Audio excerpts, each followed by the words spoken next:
നമസ്കാരം സുഹൃത്തുക്കളെ, 30 ഡേയ്സ് ചാലഞ്ചിന്റെ 15ാമത്തെ ക്ലാസ്സിലേക്ക് എല്ലാ കൂട്ടുകാർക്കും സ്വാഗതം. 10th പ്രിലിംസിന് വേണ്ടിയിട്ടുള്ളതാണ്.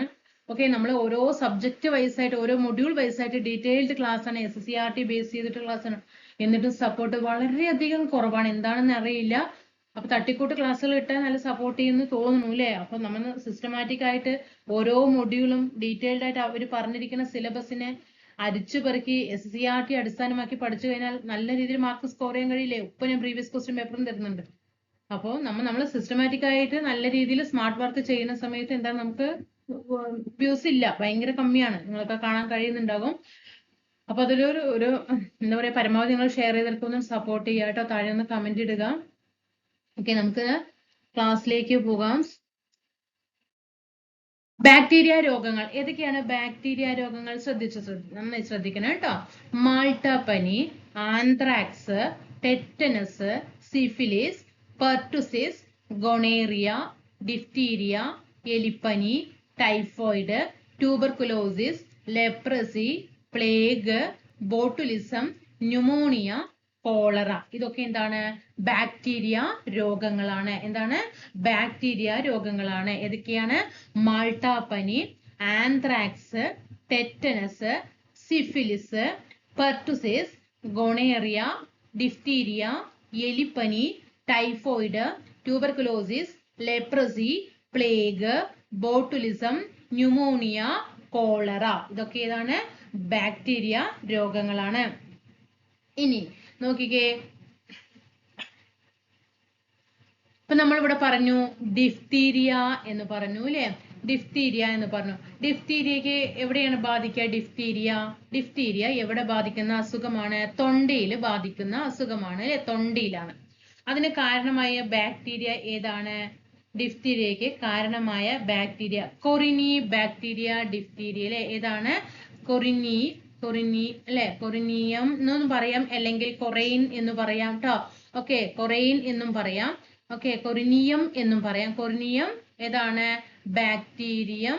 കൊറിനിയം ബാക്ടീരിയം പ്രീവിയസ് ചോദ്യമാണ്. കൊറിനിയം ബാക്ടീരിയം ഡിഫ്തീരിയ.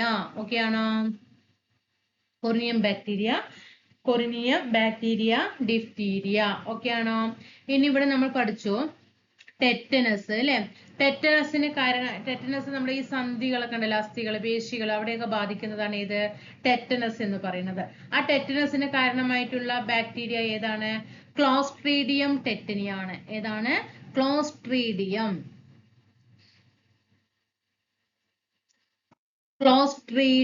ടെറ്റനിയാണ് ടെറ്റനസിന് കാരണമായിട്ടുള്ള ബാക്ടീരിയ. ഓക്കെ ആണോ? ഇനി നമുക്ക് അറിയാം ഏതാണ്? ക്ഷയം അല്ലെ? ക്ഷയം എന്താണ്? ഒരു ബാക്ടീരിയ രോഗമാണ് അല്ലെ? ഏതാണ്? ക്ഷയം അല്ലെ? ക്ഷയം ഏതാണ്? ഒരു ബാക്ടീരിയ രോഗമാണ്. അതില് ഈ ക്ഷയത്തിന് കാരണമായിട്ടുള്ള ബാക്ടീരിയ ഏതാണ്? ക്ഷയത്തിന് കാരണമായിട്ട് ട്യൂബർകുലോസിസ് അല്ലെ? ക്ഷയം പറഞ്ഞ എന്താണ്? ട്യൂബർകുലോസിസ്. ഏതാണ് ക്ഷയത്തിന് കാരണമായിട്ടുള്ള ബാക്ടീരിയ? ട്യൂബർകുലോസിസ്. Mycobacterium tuberculosis. ഏതാണ്? മൈക്കോബാക്ടീരിയം. ട്യൂബർകുലോസിസ് എന്ന് പറഞ്ഞ ക്ഷയമാണ്. Mycobacterium tuberculosis. ഓക്കെ, ക്ഷയം, മൈക്കോബാക്ടീരിയം ട്യൂബർകുലോസിസ്. ഇനി കുഷ്ഠം അല്ലെ? നമുക്കറിയാം എന്താണ് കുഷ്ഠം. അതുപോലെ തന്നെ വില്ലൻ ചുമ, ടെറ്റനസ്, ഇതൊക്കെ എന്താണ്? പ്രീവിയസ് ആയിട്ട് ചോദിച്ച ചോദ്യങ്ങളാണ് കേട്ടോ. അതുകൊണ്ടാണ് ഇവിടെ എടുത്തു പറയുന്നത്. ഓക്കെ, നമ്മൾ ടെറ്റനസിന് ഏതാ പറഞ്ഞ? ക്ലോസ്ട്രീഡിയം ടെറ്റനി എന്ന് പറയും. ഡിഫ്തീരിയക്ക് എന്താ പറഞ്ഞ? കോറിനി ബാക്ടീരിയം ഡിഫ്തീരിയെ. ട്യൂബർകുലോസിസ് ക്ഷയത്തിന് കാരണം മൈക്കോബാക്ടീരിയം എന്ന് പറഞ്ഞു അല്ലെ? Okay, mycobacterium. കുഷ്ഠത്തിന് ഏതാണ്? മൈക്കോബാക്ടീരിയം. ലെപ്രസി ഏതാണ്? കുഷ്ഠത്തിന് കാരണം. ലെപ്രസി എന്ന് പറഞ്ഞാൽ എന്താണ്? കുഷ്ഠമാണ് അല്ലെ? കുഷ്ഠത്തിന് ലെപ്രസി എന്ന് പറഞ്ഞാൽ എന്താണ്? കുഷ്ഠമാണ്. കുഷ്ഠത്തിന് കാരണം ഏതാണ്? Mycobacterium leprae. ട്യൂബർകുലോസിസ് ക്ഷയത്തിന് മൈക്കോബാക്ടീരിയം ട്യൂബർകുലോസിസ്, കുഷ്ഠത്തിന് മൈക്കോബാക്ടീരിയം ലെപ്രേ. ഓക്കെ ആണോ? ഇനി പെർട്ടുസിസ് അല്ലെ? പെർട്ടുസിസ് പറഞ്ഞാൽ എന്താണ്? പെർട്ടുസിസ് എന്ന് പറഞ്ഞാൽ വില്ലൻ ചുമ അല്ലെ. പെർട്ടുസിസ് എന്ന് പറഞ്ഞാൽ എന്താണ്? വില്ലൻ ചുമ. വില്ലൻ ചുമയ്ക്ക് കാരണമായിട്ടുള്ള ബാക്ടീരിയ ഏതാണ്? ബോർഡെറ്റല്ല പെർട്ടുസിസ്. എന്താണ്? ബോർഡെറ്റല്ല പെർട്ടുസിസ്. ബോർഡെറ്റല്ല പെർട്ടുസിസ് എന്നാണ്. ഇനി നമുക്ക് പ്ലേഗ് അല്ലെ. പ്ലേഗിന് കാരണമായിട്ടുള്ള ബാക്ടീരിയ ഏതാണ്? യെർസീനിയ പെസ്റ്റിസിസ്. എന്താണ്? യെർസീനിയ. എല്ലാം പ്രീവിയസ് ആണ് കേട്ടോ. യെർസീനിയ പെസ്റ്റിസിസ്. ഓക്കെ ആണോ? ഇനി നമുക്ക് അടുത്തത് ടൈഫോയിഡ്. ടൈഫോയിഡിന് കാരണമായിട്ടുള്ള ബാക്ടീരിയ ഏതാണ്? സാൽമൊണല്ല ടൈഫി ആണ്. എന്താണ്? Salmonella typhi. ഇനി കോളറയ്ക്ക് കാരണമായിട്ടുള്ള ബാക്ടീരിയ വിബ്രിയോ കോളറെ. എന്താണ്? Vibrio cholerae. ഇനി അടുത്തത് സിഫിലിസ്. സിഫിലിസിന് കാരണമായിട്ടുള്ള ബാക്ടീരിയ ഏതാണ്? സിഫിലിസ് നമ്മുടെ ജനനേന്ദ്രിയം ഉണ്ടല്ലോ, അവിടെ ബാധിക്കുന്ന രോഗമാണ് കേട്ടോ സിഫിലിസ്. ആ സിഫിലിസിനെ ബാധിക്കുന്ന ബാക്ടീരിയ ഏതാണ്? ട്രിപ്പോനിമ പല്ലിഡിയ. എന്താണ്? ട്രിപ്പോനിമ. സോറി, സിഫിലിസ് ഇവിടെയാണ് അല്ലെ.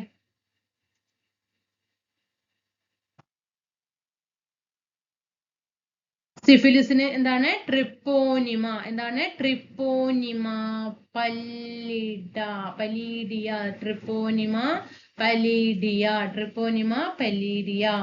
ഇനി ഇത്രയും കാര്യങ്ങൾ നോക്കാം കേട്ടോ. ഇനി ആന്ത്രാക്സ് അല്ലെ. ആന്ത്രാക്സ് എന്താണ്? ശ്വാസകോശത്തെയൊക്കെ ബാധിക്കുന്നതാണ്. ബാസിലസ് ആണ് കേട്ടോ. മൃഗങ്ങളെയൊക്കെ ബാധിക്കുന്നതാണ് അല്ലെ. Bacillus anthracis. ഓക്കെ ആണോ? എന്തൊക്കെയാണ്? ആന്ത്രാക്സ് കേട്ടോ. ആന്ത്രാക്സ് ബാധിക്കുന്നത് ഏത് ബാക്ടീരിയ ആണ്? Bacillus anthracis. സിഫിലിസ് ബാധിക്കുന്നത് ഏതാണ്? ട്രിപ്പോനിമ പല്ലിഡിയ. ഏതിനാണ്? സിഫിലിസിന്. ആന്ത്രാക്സ് കഴിഞ്ഞു, സിഫിലിസ് കഴിഞ്ഞു. കോളറയെ ബാധിക്കുന്നത് ഏതാന്നാ പറഞ്ഞ? Vibrio cholerae. പ്ലേഗ് ബാധിക്കുന്നത് യെർസീനിയ പെസ്റ്റിസിസ്. ലെപ്രസി കുഷ്ഠം ബാധിക്കുന്നതിന് കാരണമായ ബാക്ടീരിയ ആണ് മൈക്കോബാക്ടീരിയം ലെപ്രേ. ട്യൂബർകുലോസിസ് ക്ഷയം, മൈക്കോബാക്ടീരിയം ലെപ്രേസി. ടൈഫോയിഡിനെ ബാധിക്കുന്നത് കാരണമായ ബാക്ടീരിയ ആണ് സാൽമൊണല്ല ടൈഫി. ഇനി ഡിഫ്തീരിയ തൊണ്ടനെ ബാധിക്കുന്നതാണ് കോറിനി ബാക്ടീരിയം ഡിഫ്തീരിയ ആണ്. പെർട്ടുസിസ് വില്ലൻ ചുമ, ബോർഡെറ്റല്ല പെർട്ടുസിസ് ആണ്. ഓക്കെ, അവിടെ അത്രയും കാര്യങ്ങൾ നോക്കിയല്ലോ. അപ്പൊ എപ്പോഴും നമുക്ക് PSCക്ക് എന്ത് ചോദിക്കാറുണ്ട്? രോഗങ്ങൾ, രോഗകാരികൾ എന്ന ഭാഗത്ത് നിന്നും കൂടുതൽ ചോദ്യങ്ങൾ ചോദിക്കാറുണ്ട്. അതുകൊണ്ട് ആ ഭാഗങ്ങൾക്ക് നല്ല ഇമ്പോർട്ടന്റ് കൊടുക്കുക. അടുത്തത് നമുക്ക് വൈറസ് രോഗങ്ങൾ പഠിക്കാം. വൈറസ് രോഗങ്ങൾക്ക് ഉദാഹരണമാണ് ഏതൊക്കെയാണ്? വൈറസ് രോഗങ്ങൾക്ക് ഉദാഹരണം വരുന്നത് ചിക്കൻ ബോക്സ്, ഇൻഫ്ലുവൻസ, അതേപോലെ തന്നെ ഡെങ്കി പനികൾ ഉണ്ടല്ലോ. എലിപ്പനി മാത്രമാണ് ബാക്ടീരിയയിൽ വരുന്നത്. ബാക്കി ഡെങ്കിപ്പനി, മഞ്ഞപ്പനി, പന്നിപ്പനി, പക്ഷിപ്പനി ഇതൊക്കെ ഏതിലാണ് വരുന്നത്? വൈറസ് രോഗങ്ങൾക്ക് ഉദാഹരണമാണ് കേട്ടോ. അപ്പൊ ചിക്കൻ ബോക്സ്, ഇൻഫ്ലുവൻസ, ഡെങ്കിപ്പനി, മഞ്ഞപ്പനി, അരിമ്പാറ, പന്നിപ്പനി, മുണ്ടിനീര്, ജലദോഷം, ചിക്കൻ ഗുനിയ, പക്ഷിപ്പനി, ഹെപ്പറ്റൈറ്റിസ്, വസൂരി, Ebola, measles, AIDS, rabies, SARS, polio ഇതൊക്കെ എന്താണ്? വൈറസ് രോഗങ്ങൾക്ക് ഉദാഹരണമാണ്. ഇനി ചിക്കൻ ബോക്സ് പകർത്തുന്ന വൈറസ് ഏതാണ്? ചിക്കൻ ബോക്സ് പകർത്തുന്ന വൈറസ് ഏതാണ്? Chicken pox? Varicella zoster virus ആണ്. ഏതാണ്? വേരിസെല്ല സോസ്റ്റർ കേട്ടോ. വേരിസെല്ല സോസ്റ്റർ വൈറസ് ആണ് ചിക്കൻ ബോക്സിന് കാരണമായിട്ടുള്ളത്. ഇനി വസൂരിക്ക് കാരണമായിട്ടുള്ളത് ഏതാണ്? വസൂരിക്ക് വേരിയോള. അവിടെ രണ്ടെണ്ണം കൺഫ്യൂഷൻ വരാൻ പാടില്ല. ചിക്കൻ പോക്സിനാണെങ്കിൽ വേരിസെല്ല, വസൂരിക്കാണെങ്കിൽ വേരിയോള. വസൂരി വേരി, chicken pox, varicella zoster. Okay ആണോ? ഇനി ജലദോഷത്തിന് കാരണമാവുന്നത് എന്താണ്? ജലദോഷത്തിന് കാരണമായ വൈറസ് റൈനോ വൈറസ് ആണ് അല്ലെ? ജലദോഷത്തിന് എന്താണ്? റൈനോ വൈറസ് ആണ്. ഇനി അതേപോലെ തന്നെ നമുക്ക് വേറെ ഏതാണ്? പന്നിപ്പനി, പക്ഷിപ്പനി, ഇതിന്റെ കൂടെ തന്നെ വേറൊരു പനിയും കൂടിയുണ്ട്, അഞ്ചാം പനി കേട്ടോ. അഞ്ചാം പനി, നമ്മൾ എലിപ്പനി മാത്രമാണ് ബാക്ടീരിയ രോഗത്തിൽ, ബാക്കി ഇവിടെ പന്നിപ്പനി, മഞ്ഞപ്പനി, ഡെങ്കിപ്പനി, അഞ്ചാം പനി ഒക്കെ എന്താണ്, അതൊക്കെ ഒന്ന് ശ്രദ്ധിക്കണം കേട്ടോ.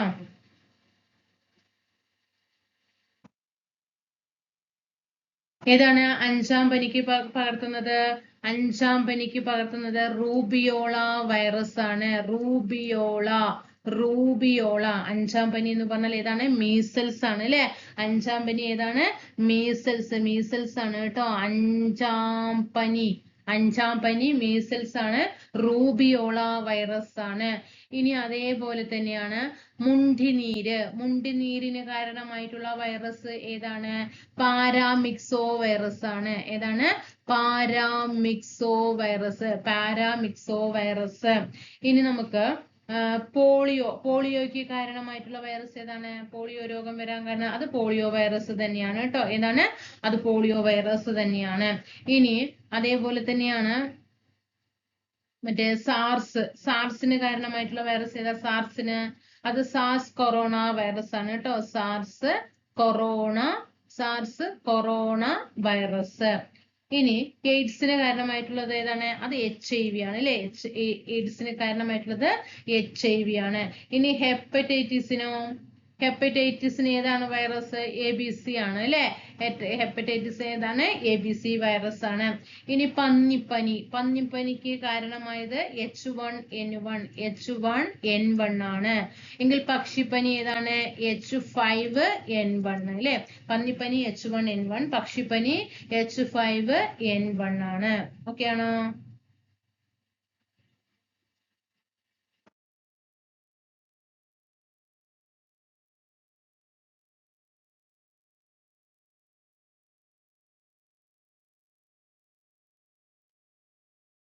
അടുത്തത് നമുക്ക് ഫംഗസ് രോഗങ്ങൾ പഠിക്കണം. ഫംഗസ് രോഗങ്ങൾക്ക് ഉദാഹരണം ഏതൊക്കെയാണ്? ഫംഗസ് രോഗങ്ങൾക്ക് ഉദാഹരണം അത്ലറ്റ് ഫുഡ് കേട്ടോ. അത്ലറ്റ് ഫുഡ് രോഗം, അതുപോലെ തന്നെ റിംഗ് വേം, അതുപോലെ തന്നെ മധുര ഫൂട്ട്, ഇതൊക്കെ എന്താണ്? ഫംഗസ് രോഗങ്ങൾക്ക് ഉദാഹരണമാണ്. അത്ലറ്റ് ഫുഡ് കേട്ടോ ഫംഗസ് രോഗങ്ങൾക്ക് ഉദാഹരണമാണ്. ഇനി പ്രോട്ടോസോവ രോഗങ്ങൾക്ക് ഉദാഹരണമാണ് മലേറിയക്ക് കാരണമായ പ്രോട്ടോസോവ ഏതാണ്? പ്ലാസ്മോഡിയം ആണ്. പ്രീവിയസ് നമ്മൾ ക്വസ്റ്റ്യൻ പേപ്പറൊക്കെ വർക്ക്ഔട്ട് ചെയ്തപ്പോൾ കണ്ട ക്വസ്റ്റ്യൻ ആണ് അല്ലെ? മലേറിയക്ക് കാരണമായ പ്രോട്ടോസോവ രോഗം ഏതാണ്? പ്ലാസ്മോഡിയം ആണ്. അതുപോലെ തന്നെ അമീബിയാസിസ് ഏതാണ്? അമീബിയാസിസ് എന്നാണ് കേട്ടോ. അമീബിയാസിസ് എന്താണ്? എൻഡമീബ ഹിസ്റ്റോറിലിക്ക. പ്രീവിയസ് ചോദ്യമാണ്. എൻഡമീബ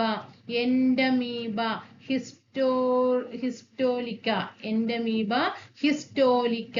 അമീബിയാസിസിന് കാരണമായിട്ടുള്ള പ്രോട്ടോസോവ ഏതാണ്? എൻഡമീബ ഹിസ്റ്റോലിക്ക. അപ്പൊ മലേറിയ, അമീബിയാസിസ് പ്രോട്ടോസോവ രോഗങ്ങളാണ്. മലേറിയക്ക് കാരണമായ പ്രോട്ടോസോവ പ്ലാസ്മോഡിയം ആണ്. അമീബിയാസിസിന് കാരണമായ പ്രോട്ടോസോവ എൻഡമീബ ഹിസ്റ്റോലിക്ക ആണ്. അടുത്ത നോക്ക്, വായുവിലൂടെ പകരുന്ന രോഗങ്ങൾ അല്ലെ? വായുവിലൂടെ ഏതൊക്കെ പകരും? വായുവിലൂടെ ഇപ്പൊ നമ്മള് അതുകൊണ്ട് പറയുന്ന കർച്ചീഫൊക്കെ ഉപയോഗിക്കണം എന്ന് പറയുന്നത് അല്ലെ? വായുവിലൂടെ പകരുന്ന രോഗങ്ങൾ ഏതൊക്കെയാണ്? ജലദോഷം വരും. നമ്മൾ തുമ്മുമ്പോ തന്നെ നമ്മൾ ആദ്യം പറയില്ല, അങ്ങോട്ട് മാറി നിൽക്ക്, തെറിക്കണ്ട എന്ന് പറയും അല്ലെ? ജലദോഷം. അതുപോലെ തന്നെ ന്യൂമോണിയ വായുവിലൂടെ ബാധിക്കും കേട്ടോ. ഏതാണ്? ന്യൂമോണിയ. ജലദോഷം ബാധിക്കും, ന്യൂമോണിയ ബാധിക്കും. പിന്നെ ഏതാ? ജലദോഷം, ന്യൂമോണിയ. പിന്നെ ചിക്കൻ ബോക്സ് വരുന്ന സമയത്ത് മാറി നിൽക്കാനൊക്കെ നമ്മളോട് പറയാറില്ലേ? അടുത്തേക്ക് പോകരുത് എന്ന് പറയും അല്ലേ? Chicken box. അതുപോലെ തന്നെ ഡിഫ്തീരിയ, തൊണ്ടയെ ബാധിക്കുന്ന കൊറിനി ബാക്ടീരിയൻ ഡിഫ്തീരിയ നമ്മൾ പറഞ്ഞില്ലേ? ഡിഫ്തീരിയ ബാധിക്കും വായുവിലൂടെ കേട്ടോ. അതുപോലെ തന്നെ സാർസ് കൊറോണ വൈറസ് ഇപ്പൊ നമ്മൾ പറഞ്ഞു അല്ലേ? സാർസ്. അതുപോലെ തന്നെ ആന്ത്രാക്സ്, പിന്നെ പനികളൊക്കെ ബാധിക്കുമല്ലോ. അഞ്ചാം പനി, പിന്നെ വില്ലൻ ചുമ, അഞ്ചാം പനി, വില്ലൻ ചുമ, ക്ഷയം അല്ലെ, ക്ഷയം രോഗികളെ മാറി നിൽക്കാൻ പറയും അല്ലെ, ക്ഷയം. പിന്നെന്താണ്, ഇത്രയും കാര്യങ്ങളൊക്കെ തന്നെയാണ് കേട്ടോ. അപ്പൊ ജലദോഷം, pneumonia, chicken box, diphtheria, SARS, anthrax, അഞ്ചാം പനി, വില്ലൻ ചുമ, ക്ഷയം, ഇതൊക്കെ എന്താണ്, വായുവിലൂടെ പകരുന്ന രോഗങ്ങൾക്ക് ഉദാഹരണമാണ്. ഇനി ജലത്തിലൂടെ പകരുന്ന രോഗങ്ങൾക്ക് ഉദാഹരണം ഏതാണ്? ജലം നമുക്ക് ഫസ്റ്റ് ഓർമ്മ വരിക കോളറയാണ് അല്ലെ, ജലം കോളറ വരും. പിന്നെ എലിപ്പനി വരും. എലിപ്പനി എങ്ങനെ വരിക? പാടത്തിലെ കർഷകർക്കാണ് ഏറ്റവും കൂടുതൽ അസുഖം വരുന്നത് എലിപ്പനി. പാടത്തിന്റെ വരമ്പുകളിലൊക്കെ കൊടുകൾ ഉണ്ടാവും. ആ കൊടുക്കൊക്കെ എന്തായിരിക്കും? എലികളായിരിക്കും. പാവങ്ങള് നടിയിലും കൊയ്ത്തിനും ഒക്കെ ഇറങ്ങുന്ന സമയത്ത് ഇവിടെ കാലിൽ വന്നിട്ട് കടിക്കും. പിന്നെ അതുപോലെ തന്നെ ആ പാടത്തുണ്ടാകുന്ന വെള്ളത്തില് ഈ എലികൾ മൂത്രം ഒഴിക്കും. അതിലൂടെയൊക്കെ അപ്പൊ ഈ കർഷകരുടെ കൈയും കാലിലൊക്കെ മുറിവുണ്ടെങ്കിൽ അതിലൂടെയൊക്കെ കയറും. അങ്ങനെയൊക്കെ എലിപ്പനി വരും കേട്ടോ. കോളറ, എലിപ്പനി. പിന്നെ പോളിയോ, ഇതാണ് പോളിയോ, ജലത്തിലൂടെ. അതൊരു സംശയമാണ് അല്ലെ നമുക്ക്. പോളിയോ എന്ത് ചെയ്യും? ജലത്തിലൂടെ വരും. ഹെപ്പറ്റൈറ്റിസും വരും കേട്ടോ. ഹെപ്പറ്റൈറ്റീസും പകർന്ന ജലത്തിലൂടെ വരുന്നതാണ് കേട്ടോ. കോളറ വരും, എലിപ്പനി വരും, ഹെപ്പറ്റൈറ്റിസ് വരും, പോളിയോ വരും, ടൈഫോയിഡ് കേട്ടോ. ഏതാണ്?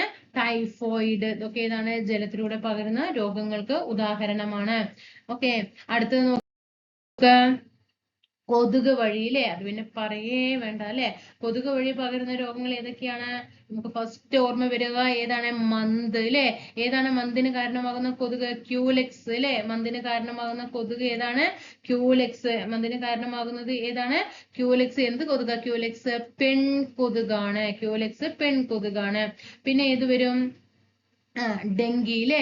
ഡെങ്കിപ്പനി ആരാ പകർത്തുക? നമ്മുടെ കൊതുകാണ് അല്ലെ. ഡെങ്കിപ്പനിക്ക് കാരണമായത് ഏതാണ്? ഈഡിസ് ഈജിപ്റ്റി ആണ്. ഏതാണ്? Aedes aegypti. അത് എന്ത് കൊതുക? Aedes aegypti. അത് ഡെങ്കിപ്പനി പകർത്തുന്നത് അതും പെൺകൊതുകാണ്. പെണ്ണിനാണ് സാമർത്ഥ്യം അല്ലെ. Month, Culex പെൺകൊതുക്. ഡെങ്കിപ്പനിക്ക് കാരണമായത് ഈഡിസ് ഈജിപ്റ്റി പെൺകൊതുകാണ്. അതുപോലെ തന്നെ സിക്ക ഫീവർ ഇല്ലേ, സിക്ക ഫീവർ, അതും ആര് പകർത്തുന്നതാ? കൊതുക് വഴി പകർത്തുന്നതാണ്. സിക്ക ഫീവർ പകർത്തുന്നതും ഈഡിസ് ഈജിപ്റ്റി പെൺകൊതുക് തന്നെയാണ്. ഓക്കെയാണോ? ഇനി മഞ്ഞപ്പനി ഇല്ലേ, മഞ്ഞപ്പനി അത് പകർത്തുന്നതും ഈഡിസ് ഈജിപ്റ്റി പെൺകൊതുക് തന്നെയാണ്. ഓക്കെയാണോ? പിന്നെയോ ചിക്കൻ ഗുനിയ. ഓക്കെ, ഏതാണ്? ചിക്കൻ ഗുനിയ പകർത്തുന്നതും ഈഡിസ് ഈജിപ്റ്റി പെൺകൊതുക് തന്നെയാണ്. ആള് പുലിയാണ് അല്ലേ. അതേപോലെ തന്നെ മറ്റേ ഇപ്പൊ നമ്മൾ പറഞ്ഞു. ഓക്കെ, ഇതൊരു സെക്ഷൻ ഇവിടെ മാറ്റി വെച്ചു അല്ലെ. ഇനി നമുക്ക് മന്ത് ഏതാ നമ്മൾ പറഞ്ഞു? മന്ത് ക്യൂലെക്സ് അല്ലെ. മന്തിന് ഏതാ പറഞ്ഞത്? ക്യൂലെക്സ് പെൺകൊതുകാണ് എന്ന് പറഞ്ഞു. ക്യൂലെക്സ് പെൺകൊതുകാണ് എന്ന് പറഞ്ഞു. എങ്കിലേ ജപ്പാൻ ജ്വരം ഇല്ലേ, ജപ്പാൻ ജ്വരവും കൊതുക് പകർത്തുന്ന രോഗമാണ്. അതും ക്യൂലെക്സ് പെൺകൊതുകാണ് കേട്ടോ. ജപ്പാൻ ജ്വരം ക്യൂലെക്സ് പെൺകൊതുകാണ്. അതുപോലെ വെസ്റ്റ് നൈൽ ഫീവർ അതും കൊതുക് പകർത്തുന്ന അസുഖമാണ്. അതും ക്യൂലെക്സ് പെൺകൊതുക് തന്നെയാണ്. എന്നാൽ ഇവിടെ വേറിട്ട് നിൽക്കുന്നത് അനോഫിലസ് ആണ്. ഏതാണ്? അനോഫിലസ് പകർത്തുന്നത് ആരാണ്? അനോഫിലസ് പെൺകൊതുക് പകർത്തുന്നത് അതൊക്കെ പെണ്ണാണ് കേട്ടോ. എല്ലാം പെൺകൊതുകുകളാണ്. അനോഫിലസ് പെൺകൊതുക് പകർത്തുന്ന ഒരു അസുഖം ഏതാണ്? മലേറിയ ആണ്. അതായതാണ് മലേറിയ. അപ്പൊ പഠിച്ചു വെക്കണേ. അപ്പോ ഇവിടെ നമ്മൾ ഈഡിസ് ഈജിപ്റ്റി പെൺകൊതുക് പറഞ്ഞിട്ട് 4 പഠിച്ചു. ഈഡിസ് ഈജിപ്റ്റി പറഞ്ഞിട്ട് ഡെങ്കിപ്പനി, സിക്ക ഫീവർ, മഞ്ഞപ്പനി, ചിക്കൻ ഗുനിയ, 4 ഈഡിസ് ഈജിപ്റ്റി പെൺകൊതുകാണ്. ഇനി ക്യൂലിക്സ് പെൺകൊതുകുകളാണ് മന്ത്, ജപ്പാൻ ജ്വരം, വെസ്റ്റ് നൈൽ ഫീവർ. മലേറിയ പകർത്തുന്നത് അനോഫിലസ് പെൺകൊതുകാണ്. ഇനി വിരകൾ അല്ലെ, വിര ഏതൊക്കെയാണ്? മന്ത് അല്ലെ. വിരകൾ വഴി പകരുന്നതാണ് ഏത്? മന്തിന് ഫൈലേറിയൻ വിരകൾ. പ്രീവിയസ് ചോദ്യമാണ്. മന്ത് പകർത്തുന്നത് ഫൈലേറിയൻ വിരകൾ വഴിയാണ്. അതുപോലെ തന്നെ വിരകൾ വഴിയാണ് അസ്കാരിയാസിസ്.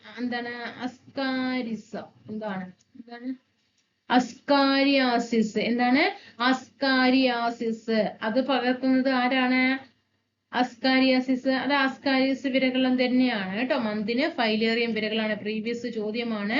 മന്ത് പകർത്തുന്നത് വിരകൾ വഴി, മന്ത് ഫൈലേറിയൻ വിരകളാണ്.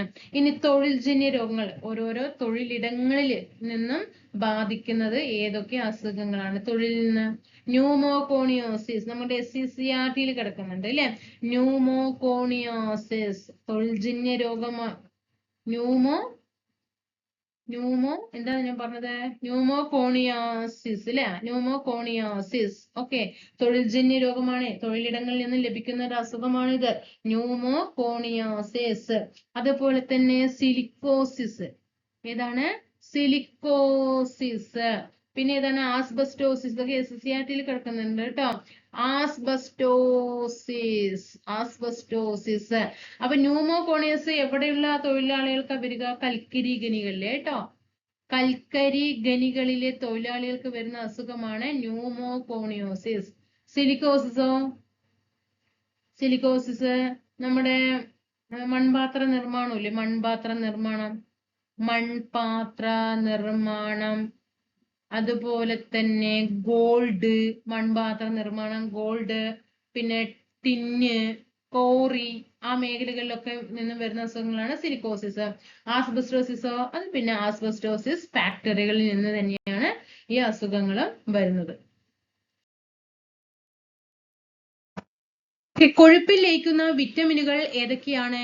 ADEK അല്ലെ? ADEK കൊഴുപ്പ് കേടാണ് എന്ന് പറയും അല്ലെ? കൊഴുപ്പ് കേടാണ്. അപ്പൊ ADEK. ജലത്തിൽ ലയിക്കുന്ന വിറ്റമിനുകളാണ് ബിയും സിയും. ഓക്കെ, ഇനി വൈറ്റമിൻ എയെ കുറിച്ചിട്ട് പറയുകയാണെങ്കിൽ വൈറ്റമിൻ എയുടെ ശാസ്ത്രനാമം എന്താണ്? റെറ്റിനോൾ എന്നാണ് വൈറ്റമിൻ എയുടെ. അതായത് ഇപ്പൊ ആദ്യമായിട്ട് ഇപ്പൊ നമ്മൾ പഠിക്കുകയാണെങ്കിൽ ഇപ്പോ ജീവകങ്ങൾ കണ്ടെത്തിയത് ആരെ എന്ന് ചോദിച്ചാൽ പ്രീവിയസ് ചോദ്യമാണ്. ജീവകങ്ങൾ അല്ലെ? അപ്പൊ നമ്മൾ പറഞ്ഞു ഇവിടെ ADEK എന്ന് പറഞ്ഞു, BC എന്ന് പറഞ്ഞു. അതേപോലെ തന്നെ നമ്മുടെ ശരീരത്തിന്റെ വളർച്ചയ്ക്കും അതുപോലെ രോഗപ്രതിരോധത്തിനും ഒക്കെ എന്ത് ആവശ്യമാണ്? ജീവകങ്ങൾ ആവശ്യമാണ് അല്ലെ? അപ്പോ ഈ ജീവകം, അതായത് ഈ വിറ്റമിൻ എന്ന പേര് നൽകിയത് ആരാണ്? ജീവകങ്ങൾ അല്ലെങ്കിൽ വിറ്റമിൻ എന്ന പേര് നൽകിയത് ആരാണ്? കാസിമർ ഫങ്ക് ആണ്. ആരാണ്? കാസിമർ ഫങ്ക് ആണ്. എന്നാൽ ഇത് കണ്ടുപിടിച്ചത് ആരാണ്? വിറ്റമിൻ കണ്ടുപിടിച്ചത് ആരാണ്? വിറ്റമിൻ കണ്ടുപിടിച്ചത് ആരാണ്? പേര് നൽകിയത് ആരാണ് എന്ന് പഠിക്കണം, കണ്ടുപിടിച്ചത് ആരാണ് എന്ന് പഠിക്കണം, വേറെ വേറെ തന്നെ പഠിക്കണം കേട്ടോ. ആരാണ് കണ്ടുപിടിച്ചത്? ഫ്രെഡറിക് ഹോപ്കിൻ അല്ലേ? എന്താണ്? ഫ്രെഡറിക്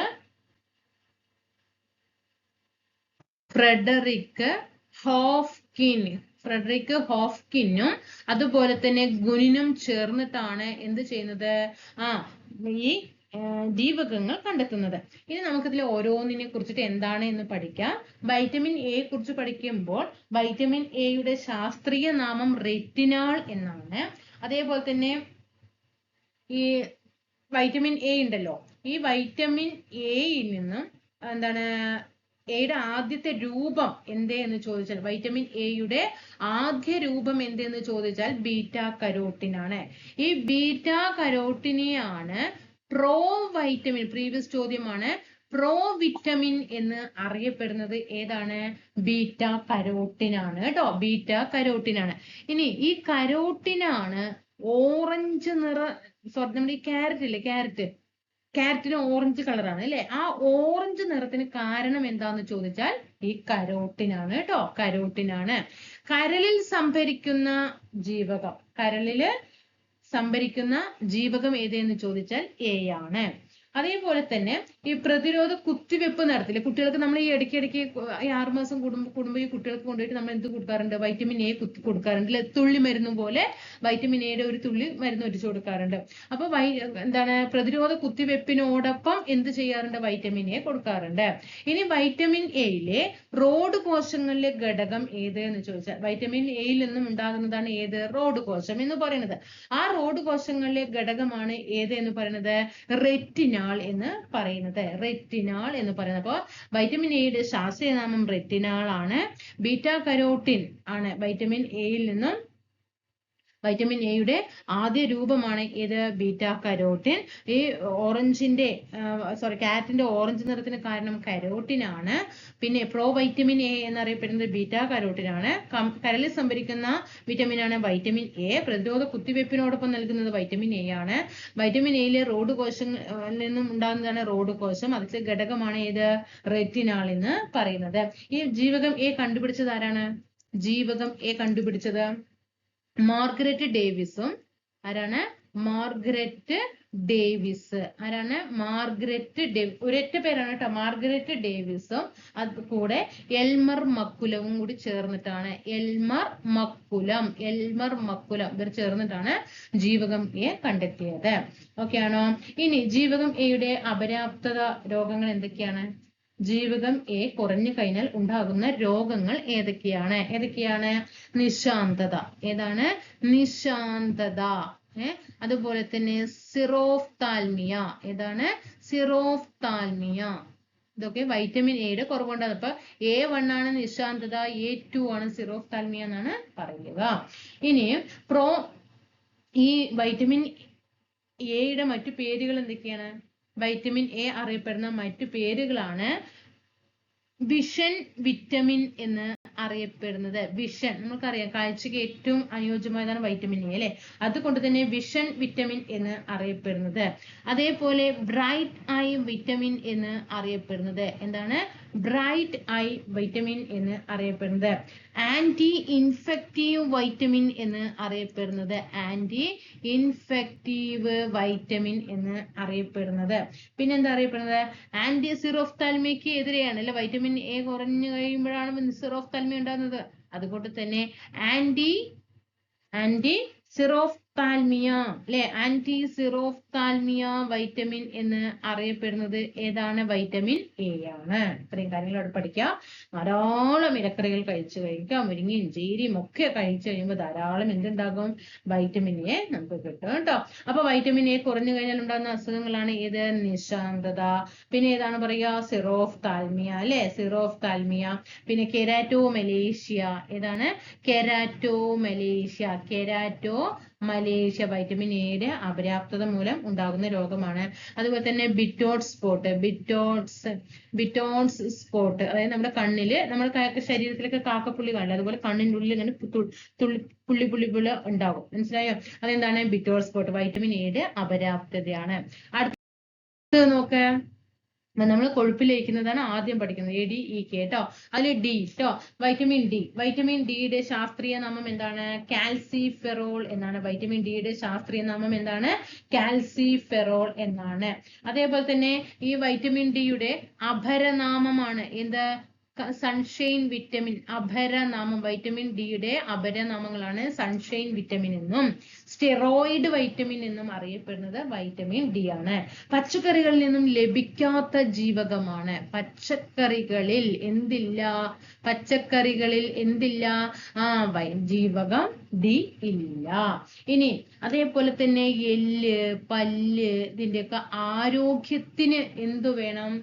വൈറ്റമിൻ ഡി വേണം. ഇനി വൈറ്റമിൻ ഡി കുറഞ്ഞു കഴിഞ്ഞാൽ ഉണ്ടാകുന്ന രോഗമാണ് ഏത്? കണ അല്ലെ. കണയ്ക്ക് അറിയപ്പെടുന്ന മറ്റൊരു പേരാണ് ഏത്? റിക്കറ്റ്സ് എന്ന് പറയുന്നത്. ഇനി ജീവകം ഡി ധാരാളമായിട്ട് കാണപ്പെടുന്നത് മത്സ്യ എണ്ണയില് ജീവകം ഡി ധാരാളമായിട്ട് കാണപ്പെടുന്നുണ്ട്. ഇനി ജീവകം ഡി ആയിട്ട് മാറുന്ന ഒരു കൊഴുപ്പുണ്ട്. ജീവകം ഡി ആയി മാറുന്ന കൊഴുപ്പ് ആണ് ഏത്? എർഗോസ്റ്റിറോൾ എന്ന് പറയുന്നത്. ഏതാണ്? എർഗോസ്റ്റിറോള്. ഓക്കെ. അതുപോലെ ജീവകം ഡി എന്താണ് ചെറുതായിട്ടൊക്കെ ഏതിലുണ്ട്? പാലുൽപ്പന്നങ്ങളിലും ഉണ്ട്. പക്ഷെ ഏറ്റവും കൂടുതൽ ലഭിക്കുന്നത് ഏതിൽ നിന്നാണ്? സൂര്യപ്രകാശത്തിൽ നിന്നാണ് അല്ലെ. ഏറ്റവും കൂടുതൽ ലഭിക്കുന്നത് ഏതാണ്? സൂര്യപ്രകാശത്തിൽ നിന്നാണ്. വൈറ്റമിൻ ഡി ഏറ്റവും കൂടുതൽ ലഭിക്കുന്നത് ഏതാണ്? സൂര്യപ്രകാശം. അതുകൊണ്ടാണ് ഇതിനെ സൺഷൈൻ വൈറ്റമിൻ എന്ന് അറിയപ്പെടുന്നത്. പിന്നെ മറ്റൊരു പേരെന്താണ്? സ്റ്റിറോയിഡ് വിറ്റമിൻ എന്നും അറിയപ്പെടുന്നുണ്ട് കേട്ടോ. അപ്പൊ വൈറ്റമിൻ D2 ആണ്, അതായത് വൈറ്റമിൻ ഡിയിൽ നിന്നും ഉണ്ടാകുന്ന ഡി ആയിട്ട് മാറുന്ന ഒരു കൊഴുപ്പാണ് ഏത്? എർഗോസ്റ്റിറോൾ എന്ന് പറയുന്നത്. അത് D2 ആണ് കേട്ടോ. D2 ആണ് എർഗോസ്റ്റിറോൾ എന്ന് പറയുന്നത്. D3 എന്താന്ന് ചോദിച്ചാൽ കാൽസിഫെറോൾ ആണ്. കാൽസിഫെറോൾ ആണ്. ഓക്കെ ആണല്ലോ. ഇത്രയും കാര്യങ്ങൾ ഇവിടെ ഒക്കെ ആണല്ലോ. അസ്ഥികളുടെയും പല്ലുകളുടെയും എല്ലുകളുടെയും, അസ്ഥി പറഞ്ഞ ഇല്ലെന്നാണ്. അപ്പൊ എല്ലുകളുടെയും പല്ലുകളുടെയും ഒക്കെ ആരോഗ്യത്തിനും അതേപോലെ തന്നെ കാൽസ്യത്തിന്റെ ആഗിരണത്തെ ത്വരിതപ്പെടുത്തുന്നതും ഓക്കെ. അതുകൊണ്ടാണ് ഇവിടെ ഡി അറിയപ്പെടുന്നത് കാൽസിഫെറോൾ എന്ന അപരനാമ, അതായത് ശാസ്ത്രീയനാമത്തിൽ അറിയപ്പെടുന്നത്. കാൽസ്യത്തിന്റെ ആഗിരണത്തെ ത്വരിതപ്പെടുത്തുന്നതും സൂര്യപ്രകാശത്തിൽ നിന്ന് ലഭിക്കുന്നത് കൊണ്ട് സൺഷൈൻ വിറ്റമിൻ എന്നും സ്റ്റിറോയിഡ് വിറ്റമിൻ എന്നും അറിയപ്പെടുന്നു. വൈറ്റമിൻ D2 ഒരു രൂപമാണ് എർഗോ കാൽസിഫെറോൾ. വൈറ്റമിൻ D3 ഒരു രൂപമാണ് കോൾ കാൽസിഫെറോൾ എന്ന് പറയുന്നു. ഇനി കുട്ടികളിലാണ് ഏത് അസുഖം ഉണ്ടാകുക? റിക്കറ്റ്സ് അല്ലെങ്കിൽ കണ കുട്ടികളിലാണ് വൈറ്റമിൻ ഡിയുടെ അപര്യാപ്തം മൂലം ഉണ്ടാകുന്നത്. എന്നാൽ മുതിർന്നവരിൽ അത് എന്തായിരിക്കും? മുതിർന്നവരില് വൈറ്റമിൻ ഡി കുറഞ്ഞു കഴിഞ്ഞാൽ ഏത് അസുഖമാണ് ഉണ്ടാവുക? ഏതാണ്? ഓസ്റ്റിയോപൈറോസിസ് ആണ്. മുതിർന്നവരിൽ വൈറ്റമിൻ ഡിയുടെ അപര്യാപ്തത എന്താണ്? ഓസ്റ്റിയോപൈറോസിസ്. എന്താണ്? ഓസ്റ്റിയോപൈറോസിസ് എന്ന് ഉണ്ടാകുന്നു. ഓക്കെ ആണോ? അതായത് എല്ലുകളൊക്കെ പൊടിഞ്ഞു പോകുന്ന അവസ്ഥയാണ് കേട്ടോ. അടുത്തത് വൈറ്റമിൻ ഇ ആണ്. ടോക്കോഫിറോൾ അല്ലെ. എന്താണ്? വൈറ്റമിൻ ഇയുടെ ശാസ്ത്രീയ നാമം എന്താണ്? ടോക്കോഫിറോൾ എന്നാണ്. ബ്യൂട്ടി വിറ്റമിൻ എന്ന് അറിയപ്പെടുന്നത് എന്താണ്? ബ്യൂട്ടി വിറ്റമിൻ എന്ന് അറിയപ്പെടുന്നത് ടോക്കോഫിറോൾ ആണ്. അതുപോലെ വന്ധ്യത ചികിത്സയ്ക്ക് ഉപയോഗിക്കുന്നതും ടോക്കോഫിറോൾ ആണ്. പ്രത്യുൽപാദന വ്യവസ്ഥയ്ക്കും ഹൃദയത്തിന്റെ ആരോഗ്യത്തിനും ഹൃദയത്തിനും ആവശ്യമായിട്ടുള്ള ഒരു ജീവകമാണ് ഏത്? ടോക്കോഫിറോൾ എന്ന് പറയുന്നത്. അപ്പൊ വൈറ്റമിൻ ഇയുടെ അപര്യാപ്തത ഉണ്ടെങ്കിൽ അവിടെ എന്ത് വയ്ക്കും? സ്റ്റെറിലിറ്റിയിലെ വന്ധ്യത ബാധിക്കും. അതുപോലെ തന്നെ ഹൃദയത്തിന്റെ സംരക്ഷകൻ എന്നറിയപ്പെടുന്ന ജീവകം ഏതാണെന്ന് ചോദിച്ചാൽ ഹൃദയത്തിന്റെ സംരക്ഷകൻ എന്ന് അറിയപ്പെടുന്നത് ഏതാണ്? വൈറ്റമിൻ ഇ ആണ്. അതുപോലെ തന്നെ ഈ മറ്റേ എഗ് ഉണ്ടല്ലോ, ആ എഗ്ഗിന്റെ മഞ്ഞ അതിൽ ധാരാളം എന്ത് കാണപ്പെടുന്നുണ്ട്? വൈറ്റമിൻ ഇ കാണപ്പെടുന്നുണ്ട്. അതുപോലെ തന്നെ നാടി അതുപോലെ തന്നെ ചുവന്ന രക്താണുക്കളിലെ RBC അതിന്റെയൊക്കെ ആരോഗ്യത്തിന് ആവശ്യമായതാണ് ഏത്? RBC അരുണ രക്താണുക്കളുടെ ആരോഗ്യത്തിന് അത്യാവശ്യമായിട്ടുള്ളതാണ് ഏത്? വൈറ്റമിൻ ഇ എന്ന് പറയുന്നത്. ഓക്കെ, പ്രധാനമായിട്ടും ലഭിക്കുന്നത് സസ്യ എണ്ണകളിൽ നിന്നാണ് കേട്ടോ. സസ്യ എണ്ണകളിൽ നിന്നാണ് ഇത് ധാരാളമായിട്ട് ലഭിക്കുന്നത്. അതുപോലെ തന്നെ ഒരു ആന്റി ഓക്സിഡന്റ് ആയിട്ട് പ്രവർത്തിക്കുന്നത് എന്താണ്? ആന്റി ഓക്സിഡന്റ് ആയിട്ട് പ്രവർത്തിക്കുന്നത് ഏതാണ്? വൈറ്റമിൻ ഇ ആണ്.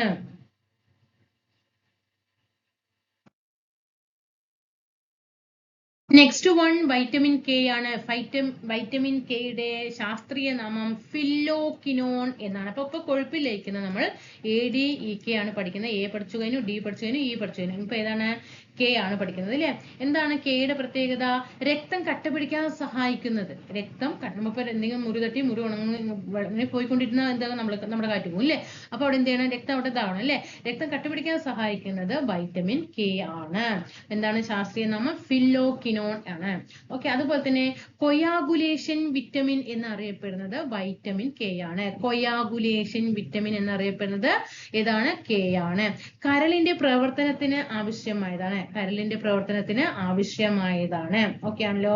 അതുപോലെ തന്നെ രക്തം കട്ടപിടിക്കാൻ സഹായിക്കുന്ന ജീവകം ഏതെന്ന് ചോദിച്ചാലും വൈറ്റമിൻ കെ ആണ്.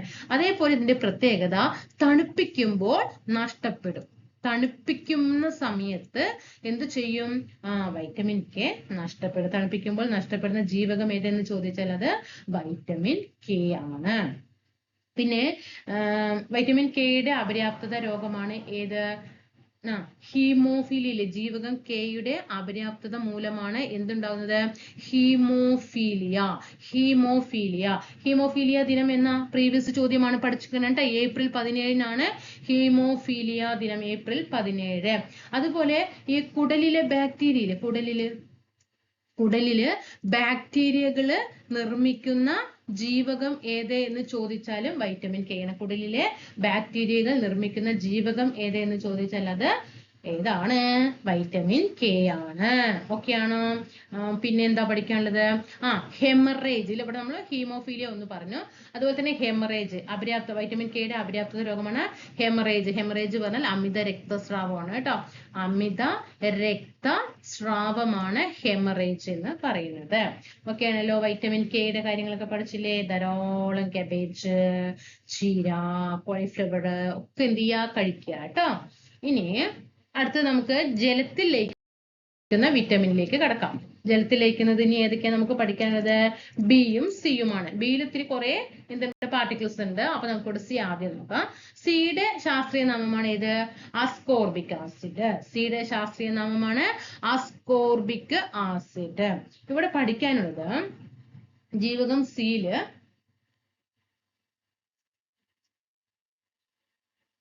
എന്താണ്? കൃത്രിമ ജീവകം എന്താണ്? ആദ്യമായിട്ട് നിർമ്മിച്ച കൃത്രിമ ജീവകം ഏതെന്ന് ചോദിച്ചാൽ, പ്രീവിയസ് ചോദിച്ച ചോദ്യമാണ്. ആദ്യമായി കൃത്രിമമായി നിർമ്മിച്ച ജീവകം ഏതെന്ന് ചോദിച്ചാൽ ഫസ്റ്റ് എ എന്ന അക്ഷരത്തിൽ ഇരിക്കുക. അപ്പൊ എ എന്ന് കൊടുക്കാൻ പറയേണ്ട സി ആണ്. അതുപോലെ തന്നെ ഇപ്പൊ മുറിവുണങ്ങാൻ സഹായിക്കുന്നത് കേട്ടോ, ഏതാണ്? മുറിവുണങ്ങാൻ സഹായിക്കുന്നത് ഏതാണ്? വൈറ്റമിൻ സി ആണ്. മൂത്രത്തിലൂടെ നഷ്ടപ്പെടുന്ന വൈറ്റമിൻ ഏതാണ്? വൈറ്റമിൻ സി ആണ്. ഫ്രഷ് ഫുഡ് വിറ്റമിൻ എന്ന് അറിയപ്പെടുന്നത് വൈറ്റമിൻ സി ആണ്. ഓക്കെ ആണോ? അതുപോലെ തന്നെ നമ്മുടെ ശരീരത്തിലേക്ക് ഇരുമ്പിന്റെ ആഗിരണത്തിന് സഹായിക്കുന്നതും വൈറ്റമിൻ സി ആണ്. ഒരു ആന്റി ഓക്സിഡന്റ് ആയിട്ട് പ്രവർത്തിക്കുന്നത്. ഇപ്പൊ രണ്ടെണ്ണം നമ്മൾ പറഞ്ഞു കേട്ടോ. ആന്റി ഓക്സിഡന്റ് ആയിട്ട് പ്രവർത്തിക്കുന്നത് രണ്ടാമത്തെയാണ് ഞാൻ പറയുന്നത്. ഓക്കെ, ഏതൊക്കെയാണ്? ആന്റി ഓക്സിഡന്റ് ആയിട്ട് പ്രവർത്തിക്കുന്നതും വൈറ്റമിൻ സി ആണ്. അതേപോലെ നമ്മളിപ്പോ പച്ചക്കറിയൊക്കെ നമ്മൾ കഴുകും അല്ലെ? പച്ചക്കറിയൊക്കെ നമ്മൾ എന്ത് ചെയ്യും? വെള്ളത്തിലിടും അല്ലെ? വെള്ളത്തിലിട്ട് വെച്ചിട്ട് കഴുകി എന്നിട്ടൊക്കെയാണ് കറി വെക്കുക. പക്ഷെ ഒരു കാര്യം ചെയ്യണം, വെള്ളം നമ്മൾ കട്ട് ചെയ്തിട്ട് പെട്ടെന്ന് തന്നെ കഴുകിയിട്ട് ഇങ്ങോട്ട് മാറ്റണം. കുറെ നേരം ആ വെള്ളത്തിൽ ഇട്ട് വെച്ച് കഴിഞ്ഞാൽ അതിന്റെ വൈറ്റമിൻ ഒക്കെ പോയി വെറും ചവറായിരിക്കും നമ്മൾ തിന്നുക. ഓക്കെ ആണോ? അപ്പൊ കുറെ നേരം വെള്ളത്തിൽ പച്ചക്കറി അരിഞ്ഞിടരുത്, അതിന്റെ വൈറ്റമിൻ സി മുഴുവൻ പോയി കിട്ടും. ഓക്കെ, അതുപോലെ ആഹാര പദാർത്ഥം ചൂടാക്കുമ്പോൾ എന്ത് ചെയ്യും? വൈറ്റമിൻ സി നഷ്ടപ്പെടും. അതാണ് നമ്മൾ എപ്പോഴും ഈ പച്ചക്കറികളൊക്കെ ഇപ്പൊ തോരനൊക്കെ വെക്കുന്ന സമയത്ത് എന്ത് ചെയ്യാം? ആ ഒരു മീഡിയം വേവ് ആകുമ്പോഴേക്കും നമ്മൾ എന്ത് ചെയ്യണം? അതിനെ മാറ്റണം. അല്ലാതെ അതിനെ ഇട്ട് അങ്ങോട്ട് എന്താണ് പെട്ടെന്ന് അങ്ങോട്ട് ചവച്ചരച്ച് കഴിക്കാൻ പോലെ ലെവലാക്കാൻ പാടില്ല. അതുകൊണ്ട് ഇപ്പോഴും ഒരു മീഡിയം വേവിൽ എന്ത് ചെയ്യാം? പച്ചക്കറികൾ ഇങ്ങോട്ട് ഇറക്കുക കേട്ടോ. അപ്പോഴാണ് വൈറ്റമിൻ സി നമുക്ക് ധാരാളം കിട്ടുള്ളൂ. അപ്പൊ ചൂടാക്കുമ്പോൾ നഷ്ടമാകുന്ന ജീവകവും ഏതാണ്? വൈറ്റമിൻ സി ആണ്. എന്താണ്? വൈറ്റമിൻ സി കുറഞ്ഞാൽ ഉണ്ടാകുന്ന അസുഖം ഏതാണ്? സ്കർവി അല്ലെ? ഏതാണ്? സ്കർവിയുടെ പ്രത്യേകത എന്താ? നാവികരുടെ പ്ലേഗ് എന്ന് അറിയപ്പെടുന്നത് ഏതാണ്? നാവികരുടെ പ്ലേഗ് എന്നറിയപ്പെടുന്ന അസുഖമാണ് ഏത്? സ്കർവി എന്ന് പറയുന്നത് അല്ലെ? അപ്പൊ ഇവിടെ എന്തൊക്കെയാണ് നമ്മൾ പഠിച്ചത്? എന്തൊക്കെയാണ് വൈറ്റമിൻ സി പഠിച്ചത്? ശാസ്ത്രീയ നാമം അസ്കോർബിക് ആസിഡ് ആണ്. ആദ്യമായി നിർമ്മിച്ച കൃത്രിമ ജീവകമാണ്. മുറിവുണങ്ങാൻ സഹായിക്കുന്നുണ്ട്. മൂത്രത്തിലൂടെ നഷ്ടപ്പെടുന്നതാണ്. ഫ്രഷ് ഫുഡ് വിറ്റമിൻ ആണ്. ഇരുമ്പിന്റെ ആഗിരണത്തിന് സഹായിക്കുന്നുണ്ട്. ആന്റി ഓക്സിഡന്റ് ആയിട്ട് പ്രവർത്തിക്കുന്നത്. ചൂടാക്കുമ്പോൾ നഷ്ടമാകുന്നതാണ്. വൈറ്റമിൻ സി കുറഞ്ഞാൽ ഉണ്ടാകുന്ന അസുഖമാണ് സ്കർവി, അതായത് നാവികരുടെ പ്ലേഗ് എന്ന് പറയുന്നത്. പിന്നെ ഫ്രഷ് ഫുഡ് വിറ്റമിൻ എന്നും അറിയപ്പെടുന്നുണ്ട്. അതേപോലെ തന്നെ ആന്റി ക്യാൻസർ വിറ്റമിൻ എന്നും അറിയപ്പെടുന്നുണ്ട് കേട്ടോ. ആന്റി ക്യാൻസർ വിറ്റമിൻ എന്ന് അറിയപ്പെടുന്നതും ഏതാണ്? വൈറ്റമിൻ സി ആണ്. ഓക്കെ ആണോ? രോഗപ്രതിരോധ ശേഷിക്ക് ആവശ്യമായ ഒരു പ്രീവിയസ് ചോദ്യമാണ് കേട്ടത്. ഇത് ചോദ്യമാണ് പ്രീവിയസ്. രോഗപ്രതിരോധ ശേഷിക്ക് ആവശ്യമായ ജീവകം ഏതെന്ന് ചോദിച്ചാൽ അത് ജീവകം സി ആണ്. അതേപോലെ തന്നെ മക്കളെ ഇത് നിങ്ങൾ നന്നായി കേൾക്കുക. ഇത് നിങ്ങൾ നന്നായി കേൾക്കുക. എന്താണ് ഞാൻ എഴുതിയത്? യുവത്വം നിലനിർത്താൻ സഹായിക്കുന്നതാണ് ഏത്? കുറച്ച് പോയിട്ട് പച്ചക്കറി കഴിക്കി. യുവത്വം നിലനിർത്താൻ എന്താണ്? ജീവകം സി ആണ്. ഓക്കെ ആണോ? ഓക്കെ, ധാരാളമായിട്ട് എന്തൊക്കെ കഴിക്കണം? എന്തൊക്കെയാണ് ഇതിന്റെ ഉറവിടങ്ങള്? നാരങ്ങ അല്ലെ? പുളി രുചിയുള്ള എല്ലാ പഴങ്ങളിലും എന്തുണ്ട്? വൈറ്റമിൻ സി ഉണ്ട്. നാരങ്ങ പുളി രുചി എന്ന് ശ്രദ്ധിച്ചാൽ മതി. നെല്ലിക്ക, പിന്നെ ഓറഞ്ച്, പഴങ്ങള്, പേരയ്ക്ക, അതൊക്കെ എന്താണ്? വൈറ്റമിൻ സിയുടെ നല്ല ഉറവിടങ്ങളാണ്. ഓക്കെ ആണോ? എങ്കിൽ നമുക്ക് ഇനി അടുത്തത് ബിയിലേക്ക് പോകാം അല്ലെ? നമുക്ക് ബിയിൽ നോക്കാം. ഓക്കെ, ഈ ബി കോംപ്ലക്സിന്റെ പ്രത്യേകത പൊതുവെ B1, B2, B3, B5, B6, B7, B9, B12 ഒക്കെ ഉണ്ട്. ഓക്കെ ആണോ? പൊതുവെ ഈ ബി കോംപ്ലക്സിന്റെ പ്രത്യേകത എന്താന്ന് ചോദിച്ചാൽ നമ്മുടെ ഊർജ ഉൽപാദനവുമായി ബന്ധപ്പെട്ട വിറ്റമിൻ ആണ്. നമ്മുടെ ശരീരത്തില് ഊർജ ഉൽപാദനവുമായി ബന്ധപ്പെട്ട വിറ്റമിൻ ആണ്. അതുപോലെ തന്നെ നാഡീവ്യവസ്ഥയുടെ പ്രവർത്തനങ്ങൾക്കും ആവശ്യമായതും ഏതാണ്? ബി കോംപ്ലക്സ് ആണ്. അതിൽ നമുക്കിനി ഓരോന്ന് നോക്കാം. ഇനി നമുക്ക് B1. B1ന്റെ ശാസ്ത്രീയ നാമം എന്താണ്? തയാമിൻ എന്നാണ്. B1ന്റെ ശാസ്ത്രീയ നാമം എന്താണ്? തയാമിൻ. B1 എന്താണ്? തയാമിൻ. B2 എന്താണ്? റൈബോഫ്ലാവിൻ എന്നാണ്. റൈബോഫ്ലാവിൻ എല്ലാം പ്രീവിയസ് ചോദ്യമാണ്, പഠിച്ചു വെക്കണം. B2 എന്താണ്? റൈബോഫ്ലാവിൻ. അതുപോലെ തന്നെ വൈറ്റമിൻ ജി എന്ന് അറിയപ്പെടുന്നതും B2 ആണ്. ഇനി B3 എന്താണ് അറിയപ്പെടുന്നത്? നിയാസിൻ എന്നാണ്. B3യുടെ ശാസ്ത്രീയ നാമം നിയാസിൻ എന്നാണ്. B5 എന്താണ്? പാന്തോതെനിക് ആസിഡ് എന്നാണ്. പാന്തോതെനിക് ആസിഡ് എന്നറിയപ്പെടുന്നത് B5 ആണ്. B6 പിരിഡോക്സിൻ എന്ന് അറിയപ്പെടുന്നു. B6 പിരിഡോക്സിൻ എന്ന് അറിയപ്പെടുന്നു. B7 ബയോട്ടിൻ എന്നറിയപ്പെടുന്നു. B7 ബയോട്ടിൻ എന്നറിയപ്പെടുന്നു. കൂടാതെ വൈറ്റമിൻ എച്ച് എന്ന് അറിയപ്പെടുന്നത് B7 ആണ്. B9 എന്താണ് അറിയപ്പെടുന്നത്? ഫോളിക് ആസിഡ് എന്ന് അറിയപ്പെടുന്നു. ഫോളിക് ആസിഡ് എന്നറിയപ്പെടുന്നു. ഇനി B12 എന്താണ്? സയനോകൊബാലുമിൻ എന്ന് അറിയപ്പെടുന്നു. സയനോകൊബാലുമിൻ എന്നറിയപ്പെടുന്നത് B12 ആണ്. ഓക്കെ ആണോ? അപ്പൊ B1 അറിയപ്പെടുന്നത് തയാമിൻ എന്നും B2 റൈബോഫ്ലാവിൻ എന്നും പിന്നെ വൈറ്റമിൻ ജി എന്നറിയപ്പെടുന്നതും വൈറ്റമിൻ B2 ആണ്. B3 niacin, B5 pantothenic acid, B6 pyridoxine, B7 biotin, B7 മറ്റൊരു പേരാണ് വൈറ്റമിൻ എച്ച്. B9 എന്താണ്? Folic acid. B12 എന്താണ്? സൈനോകൊബാലുമിൻ. അടുത്ത് നോക്കിക്കേ B1 അല്ലെ. B1ന്റെ പ്രത്യേകതയ്ക്ക് എന്താണ്? B1ന്റെ രഹസ്യനാമം നമ്മൾ എന്താ പറഞ്ഞ? ശാസ്ത്രീയ നാമം തയാമിൻ എന്ന് പറഞ്ഞു അല്ലെ. B1 എന്താണ്? തയാമിൻ എന്ന് പറഞ്ഞു അല്ലെ. പിന്നെ എന്താണ്? B കോംപ്ലക്സ് പൊതുവെ എന്താണ്? ഊർജ്ജോൽപാദനത്തിന് ആവശ്യമാണ് പറഞ്ഞു. ഇവിടെ ശ്രദ്ധിക്കണേ, B1 പ്രീവിയസ് ചോദിച്ച ചോദ്യമാണ്. മദ്യപാനികളിൽ ഈ വിറ്റമിൻ ഉണ്ടാകില്ല. മദ്യപാനികളില്ലേ, മദ്യപാനികളിൽ എന്തായിരിക്കും? കാണപ്പെടുന്ന വിറ്റമിൻ ആയിരിക്കും B1 എന്ന് പറയുന്നത്. അതേപോലെ തന്നെ പ്രീവിയസ് ചോദ്യമാണ്, അരിയുടെ തവിടില് കൂടുതലായിട്ട് കാണപ്പെടുന്നത് B1 ആണ് കേട്ടോ. ഇനി B1 കുറഞ്ഞു കഴിഞ്ഞാൽ ഉണ്ടാകുന്ന അസുഖമാണ് ബെറിബറി. ഏതാണ്? ബെറിബറി. ഏതാണ്? ബെറിബറി. ഓക്കെ ആണോ? അതുപോലെ തന്നെ വേറൊന്നാണ് വെർണിക്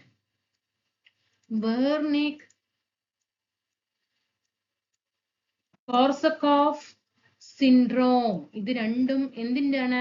വൈറ്റമിൻ B1ന്റെ അപര്യാപ്തത മൂലമുണ്ടാകുന്ന രോഗമാണ്. B1 എന്താണ്? തയാമിൻ ആണ്. മദ്യപാനികളിൽ ഏറ്റവും കുറവ് കാണപ്പെടുന്ന വിറ്റമിൻ ആണ്. അരിയുടെ തവിട് ധാരാളമായിട്ട് കാണപ്പെടുന്നുണ്ട്. വൈറ്റമിൻ B1 കുറഞ്ഞാൽ ഉണ്ടാകുന്ന അസുഖമാണ് ബെറിബറി. അതേപോലെ തന്നെ വെർണിക് കോർസക്കോഫ് സിൻഡ്രോം എന്നും അറിയപ്പെടുന്നുണ്ട്. ഓക്കെ ആണല്ലോ. ഇനി എന്താണ് ബെറിബറി പറഞ്ഞാൽ? അതിന്റെ വേറൊരിക്കൽ ചോദിച്ചിട്ടുണ്ട്. ബെറിബറി എന്നല്ലാതെ വേറൊരു ചോദ്യം ചോദിച്ചിട്ടുണ്ട്. എന്താണ്? ഐക്കോണ്ട് ഡിസീസസ് അല്ലെ. ഐക്കോണ്ട് ഡിസീസസ് ഏത് വൈറ്റമിന്റെ അപര്യാപ്തത മൂലം ഉണ്ടാകുന്നതാണെന്ന് ചോദിച്ചിട്ടുണ്ട്. B1ന്റെ അപര്യാപ്തത ആണ് കേട്ടോ. ഇനി നമുക്ക് അടുത്തത് B2 നോക്കാം. എന്താണ്? B2ന്റെ ശാസ്ത്രീയ നാമം എന്താ പറഞ്ഞ?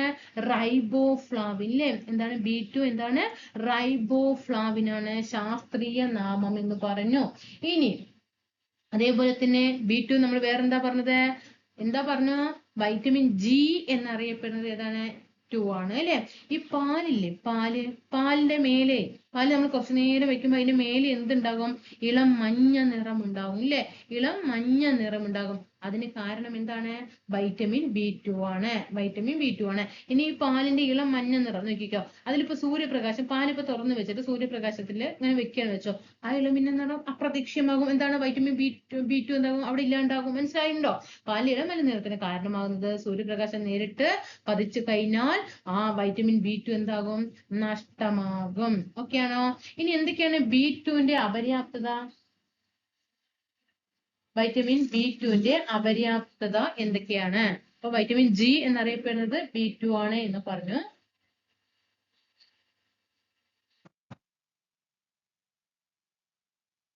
എന്തൊക്കെയാണ് വൈറ്റമിൻ B2യുടെ അപര്യാപ്തത? വായ്പുണ്ണില്ലേ, വായ്പുണ്ണ് വൈറ്റമിൻ B2യുടെ അപര്യാപ്തതയാണ്. അതേപോലെ തന്നെ ഗ്ലോസിറ്റിസ്. ഏതാണ്? ഗ്ലോസിറ്റിസ്. ഗ്ലോസിറ്റിസ് ഈ നാവിലൊക്കെ ഉണ്ടാകുന്ന അണുബാധയാണ് കേട്ടോ. നാവൊക്കെ വീങ്ങുക, നാവിലുണ്ടാവുന്ന അണുബാധയൊക്കെ എന്താണ്? അതുപോലെ തന്നെ കൈലോസസ്, എന്താണ്? കൈലോസസ്, ഇതൊക്കെ ഏതിന്റെയാണ്? വൈറ്റമിൻ B2 അപര്യാപ്തത മൂലമുണ്ടാകുന്ന രോഗമാണ്. അടുത്തത് B3. B3 എന്താ നമുക്ക് പഠിക്കാനുള്ളത്? B3യുടെ ശാസ്ത്രീയ നാമം നമ്മൾ എന്താ പഠിച്ചത്? B3യുടെ ശാസ്ത്രീയ നാമം B3 പറയാ, ഓർമ്മ വരുന്ന വേഗം വേഗം പറയൂ. B3 എന്താണ്? നിയാസിൻ ല്ലേ? B3 എന്താണ്? നിയാസിൻ ല്ലേ? B3യുടെ ശാസ്ത്രീയ നാമം എന്താണ്? നിയാസിൻ എന്ന് അറിയപ്പെടുന്നു. അതുപോലെ തന്നെ വൈറ്റമിൻ B3 കുറഞ്ഞാൽ ഉണ്ടാകുന്ന അസുഖം ഏതാണ്? Pellagra. Very very important. Vitamin B3യുടെ അപര്യാപ്തത മൂലം ഉണ്ടാകുന്ന രോഗമാണ് പെല്ലഗ്ര എന്ന് പറയുന്നത് കേട്ടോ. പെല്ലഗ്ര എന്ന് പറയുമ്പോൾ 3D സിൻഡ്രോം ഉണ്ട്, 4D സിൻഡ്രോം, ഇതൊക്കെ എന്താണ്? B3യുടെ അപര്യാപ്തത കൊണ്ടുണ്ടാകുന്നത് കേട്ടോ. ഇനി ഈ നായ്ക്കളിൽ B3 കുറഞ്ഞാൽ ഉണ്ടാകുന്ന അസുഖമാണ് ഇത്? Black tongue. എന്താണ്? Black tongue. വൈറ്റമിൻ B3 കുറഞ്ഞു കഴിഞ്ഞാൽ നായ്ക്കളിൽ ഉണ്ടാകുന്ന രോഗമാണ് ഏത്? ബ്ലാക്ക് ടങ് എന്ന് പറയുന്നത് കേട്ടോ. ഓക്കെ, അപ്പൊ ഇവിടെ വൈറ്റമിൻ B3യുടെ ശാസ്ത്രനാമം നിയാസിൻ എന്നാണ്. നിയാസിൻ എന്നും നിക്കോട്ടിനിക് ആസിഡ് എന്നും ഒക്കെ അറിയപ്പെടുന്നത് വൈറ്റമിൻ B3 ആണ്. അപര്യാപ്തത രോഗം പെല്ലഗ്രിയാണ്. 3D സിൻഡ്രോം, 4D സിൻഡ്രോം എന്നൊക്കെ അറിയപ്പെടും. നായ്ക്കളിലും B3 കുറഞ്ഞു കഴിഞ്ഞാൽ ഉണ്ടാകുന്ന അസുഖമാണ് ഇത്? Black tongue. ഓക്കെ, ഇനി അടുത്ത് നമുക്ക് B5 അല്ലെ? B5 എന്താ നമ്മൾ പറഞ്ഞത്? പാന്തോതെനിക് ആസിഡ് അല്ലെ? ഏതാണ്? B5 എന്താണ്? പാന്തോതെനിക് ആസിഡ് ആണ്. പാന്തോതെനിക് ആസിഡ് എന്തൊക്കെയാണ് പാന്തോതെനിക് ആസിഡ്? B5ന്റെ മറ്റു കാര്യങ്ങൾ നമുക്ക് എന്തൊക്കെയാ പഠിക്കാനുള്ളത്? ശാസ്ത്രീയ നമ്മൾ പറഞ്ഞു പാന്തോതെനിക് ആസിഡ് എന്ന് പറഞ്ഞു അല്ലെ? ഈ B5ന്റെ അപര്യാപ്തത മൂലം ഉണ്ടാകുന്ന അസുഖമാണ് ഏതെന്ന് പറയുന്നത്? പാരസ്തീഷ്യ. എന്താണ്? പാരസ്തീഷ്യ. വൈറ്റമിൻ B3യുടെ അപര്യാപ്തത കൊണ്ടുണ്ടാകുന്ന അസുഖമാണ് പാരസ്തീഷ്യ. എന്താണ്? പരിസ്തീഷ്യ എന്നൊക്കെ പറയാം. B5 കേട്ടോ, പാന്തോതെനിക് ആസിഡ്. പിന്നെ വൈറ്റമിൻ B5ലെ അത്രയൊക്കെ പഠിക്കാനുള്ളൂ. ഇനി B6 നമുക്ക് നോക്കാം. B6ന്റെ ശാസ്ത്രീയ നാമം എന്താ പറഞ്ഞ? പിരിഡോക്സിൻ എന്ന് പറഞ്ഞു അല്ലെ? എന്താണ്? പിരിഡോക്സിൻ. ഓക്കെയാ? ഇനി വേറെന്താ B6നെ കുറിച്ച് പഠിക്കാനുള്ളത്? ഏറ്റവും ഇമ്പോർട്ടന്റ് ആണ് B6ന് RBCയുടെ നിർമ്മാണത്തില്. എന്താണ് RBC പറയുന്നത്? അരുണ രക്താണുക്കൾ അല്ലെങ്കിൽ ചുവന്ന രക്താണുക്കളുടെ നിർമ്മാണത്തിന് ആവശ്യം അല്ലെ? ചുവന്ന രക്താണുക്കളുടെ നിർമ്മാണത്തിന് ആവശ്യമായ ജീവകം ഏതെന്ന് ചോദിച്ചാൽ അത് ജീവകം B6 ആണ്. അതുപോലെ B6 കുറഞ്ഞു കഴിഞ്ഞാൽ ഉണ്ടാകുന്ന അസുഖം ഏതാണ്? B6 കുറഞ്ഞു കഴിഞ്ഞാൽ ഉണ്ടാകുന്ന അസുഖം ഏതാണ്? മൈക്രോസൈറ്റിക് അനീമിയ ആണ്. ഏതാണ്? മൈക്രോസൈറ്റിക്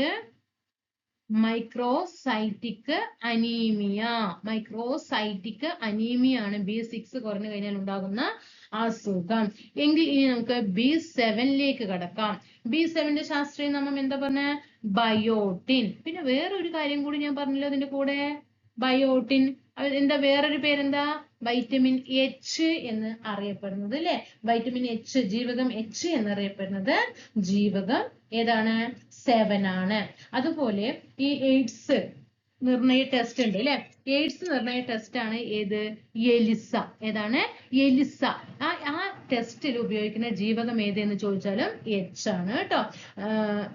ഏതാണ്? ബയോട്ടിൻ. B7 അല്ലെങ്കിൽ വൈറ്റമിൻ H എന്നൊക്കെ അറിയപ്പെടുന്ന B7 അല്ലെങ്കിൽ ബയോട്ടിൻ അല്ലെങ്കിൽ H എന്നൊക്കെ അറിയപ്പെടുന്നതാണ്. ഓക്കെ ആണോ?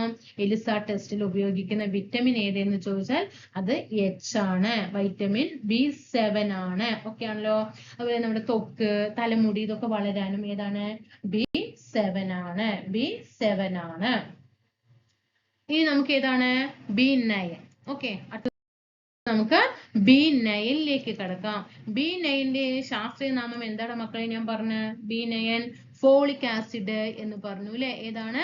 ഫോളിക് ആസിഡ് എന്ന് പറഞ്ഞു. എന്താണ് ഈ ഫോളിക് ആസിഡിന് മറ്റും B9നെ കുറിച്ച് നമുക്ക് പഠിക്കാനുള്ളത്? B9 എന്താണ്? വൈറ്റമിൻ എം എന്ന് അറിയപ്പെടുന്നത് എന്താണ്? വൈറ്റമിൻ B9 ആണ് വൈറ്റമിൻ എം എന്ന് അറിയപ്പെടുന്നത്. ഓക്കെ ആണല്ലോ. വൈറ്റമിൻ B9 എന്താണ്? ഫോളിക് ആസിഡ് ആണ് വൈറ്റമിൻ എം എന്നറിയപ്പെടുന്നത്. അതുപോലെ തന്നെ RBCയുടെ നിർമ്മാണത്തിനും ആവശ്യമായത് ഏത് തന്നെയാണ്? B9 തന്നെയാണ്. ഓക്കെ ആണല്ലോ. ഇനി നമ്മൾ ഒരു കുട്ടി ഉണ്ടാവുമല്ലോ, കുട്ടി ജനിക്കുന്ന സമയത്ത് ഗർഭസ്ഥ ശിശു ഉണ്ടാകുമല്ലോ, ആ ഗർഭസ്ഥ ശിശുവിന്റെ നാഡീവ്യവസ്ഥയുടെ വികാസത്തിന് ആവശ്യമാണ്, നാഡീവ്യവസ്ഥയുടെ വികാസത്തിന് B9 ഫോളിക് ആസിഡ് വേണം. കണ്ടിട്ടുണ്ടോ ഫോളിക് ആസിഡിന്റെ ഗുളികകൾ കൊടുക്കുന്നത് ഗർഭിണികൾക്ക്? ഓക്കെ. ഇനി ഇത് B9 കുറഞ്ഞു കഴിഞ്ഞാൽ ഉണ്ടാകുന്ന അസുഖം ഏതാണ്? മെഗലോബ്ലാസ്റ്റിക് അനീമിയ ആണ്. ഏതാണ്? Megaloblastic anaemia. വൈറ്റമിൻ B9 കുറഞ്ഞു കഴിഞ്ഞാൽ ഉണ്ടാകുന്ന രോഗമാണ്, B9 അപര്യാപ്ത രോഗമാണ് മെഗലോബ്ലാസ്റ്റിക് അനീമിയ.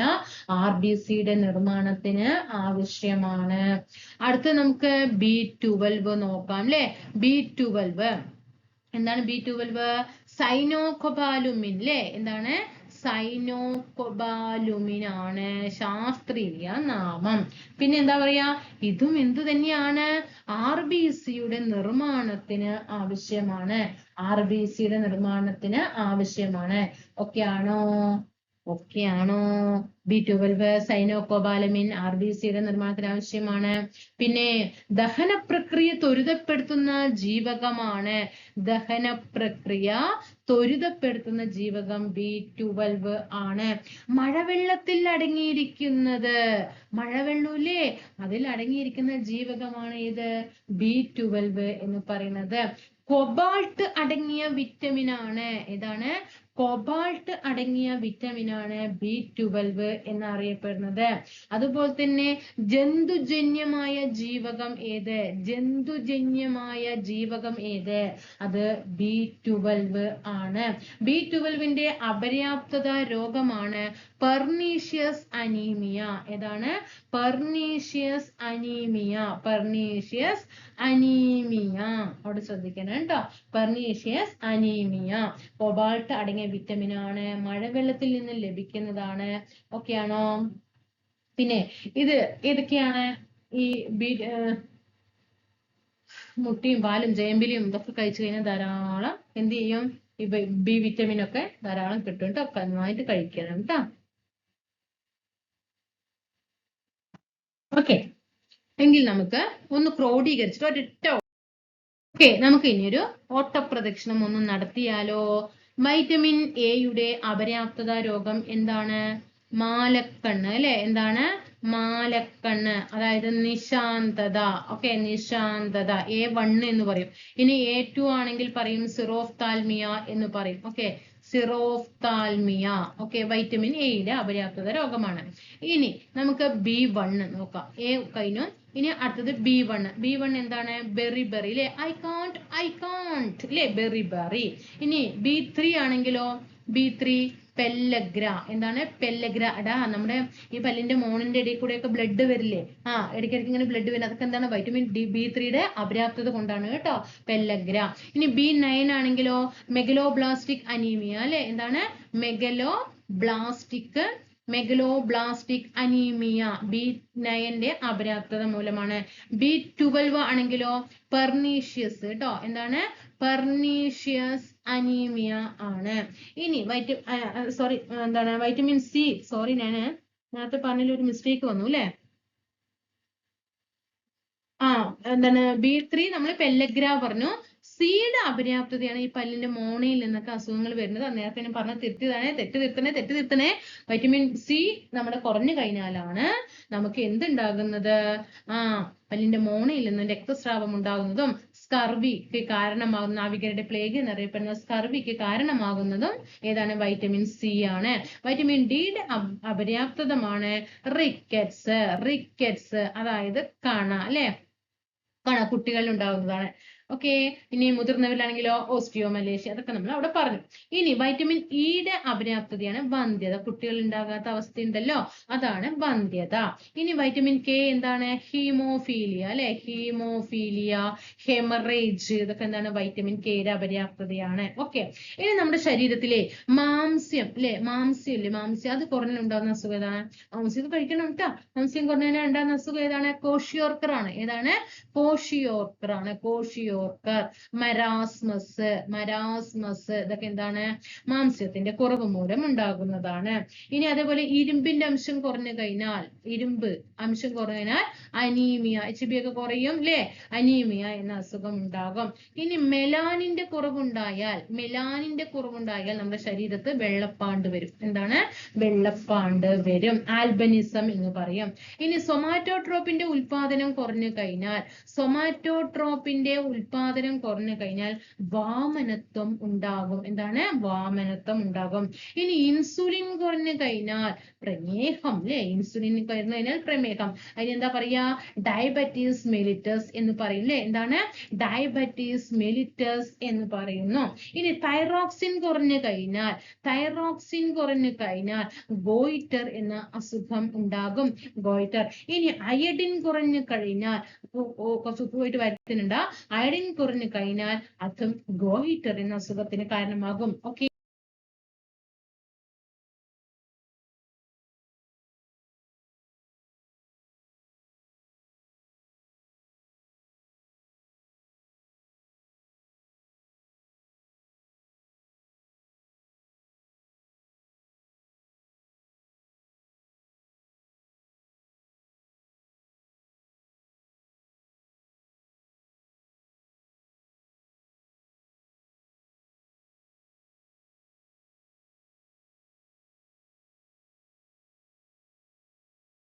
അടുത്തത് നമുക്ക് സങ്കര ഇനങ്ങൾ ഏതൊക്കെയാ നോക്കാം. കാബേജിന്റെ സങ്കര ഇനമാണ് ഹരിറാണി. ഹരിറാണി കാബേജ് ആണ്. പയറ്, ലോല, മാലിക, ജ്യോതിക, ഇതൊക്കെ എന്താണ്? പയറിന്റെ സങ്കര ഇനങ്ങളാണ് കേട്ടോ. ജ്യോതിക, മാലിക, ലോല ട്ടോ, ലോല, ജ്യോതിക, മാലിക, അതുപോലെ തന്നെ ശാരിക. ഓക്കെ. ആരെങ്കിലും ഫ്രണ്ട് ഒക്കെ ഉണ്ടോ? ശാരിക, അവരൊക്കെ എന്താ? പയറാണ് കേട്ടോ. ഓക്കെ. പിന്നെ കൈരളി. ഓക്കെ. കൈരളി, നമ്മുടെ കൈരളി ചാനലൊക്കെ ഇല്ലേ? പയറ് കേട്ടോ. എന്താണ്? കൈരളി, ലോല, ജ്യോതിക, ശാരിക, മാലിക എന്നൊക്കെയാണ് പയറിന്റെ ഇനങ്ങളാണ്. ചീര, ഇതാ അരുണ് ചോദിച്ചിട്ടുണ്ട്. കണ്ണാറ ലോക്കൽ, ഇതൊക്കെ പ്രീവിയസ് ചോദ്യങ്ങളാണ് കേട്ടോ. ചീര, അരുണ്, കണ്ണാറ ലോക്കൽ, അതുപോലെ തന്നെ രേണുശ്രീ, എന്താണ്? ചീരയുടെ ഇനങ്ങളാണ്. ഇനി മാതളൂല്ലേ, മാതളം, റൂബി ഗണേഷ് കേട്ടോ. മാതളം എന്താണ്? റൂബി ഗണേഷ്. ഏലം അതുപോലെ നെള്ളാനിയില്ലേ, നെള്ളാനി, PV1, ഇതൊക്കെ ഏലത്തിന്റെ സങ്കര ഇനങ്ങളാണ്. തക്കാളിയാണ് ശക്തി, അനഘ, മുക്തി, പിന്നെ അക്ഷയുണ്ട്. ശക്തി, അനഘ, അക്ഷയുണ്ട് അല്ലെ. ശക്തി, അനഘ, മുക്തി, അക്ഷയ, എന്താണ്? ഇതൊക്കെ എന്താണ്? തക്കാളിയുടെ ഇനങ്ങളാണ് കേട്ടോ. അവിടെ ശ്രദ്ധിക്കണം. പിന്നെ വഴുതനങ്ങ, വഴുതനങ്ങ സൂര്യ, ശ്വേത, ഹരിത, നീലിമ. ഇപ്പൊ നമുക്ക് സൂര്യ നടൻ, ശ്വേത മേനോൻ ആയി അല്ലെ, ഹരിത, നീലിമ, പിന്നെ ഇതൊക്കെ എന്താണ്? വഴുതനങ്ങയുടെ സങ്കര ഇനങ്ങളാണ്. വെണ്ടയ്ക്ക, അടുത്ത് നമുക്ക് വെണ്ടയ്ക്ക നോക്കാം.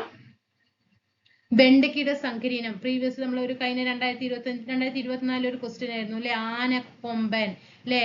ആനക്കൊമ്പൻ എന്താണ്? വെണ്ടയ്ക്കയുടെ സങ്കര ഇനമാണ് കേട്ടോ. ആനക്കൊമ്പൻ. പിന്നെ എന്താ വരിക? കിരൺ വരും, അർക്ക, അനാമിക, കിരൺ, അർക്ക, അനാമിക, കിരൺ, അർക്ക, അനാമിക, സൽകീർത്തി, സൽകീർത്തി. ഓക്കെ. ആനക്കൊമ്പൻ, ഇതൊക്കെ എന്താണ്? വെണ്ടയുടെ സങ്കര ഇനങ്ങളാണ്.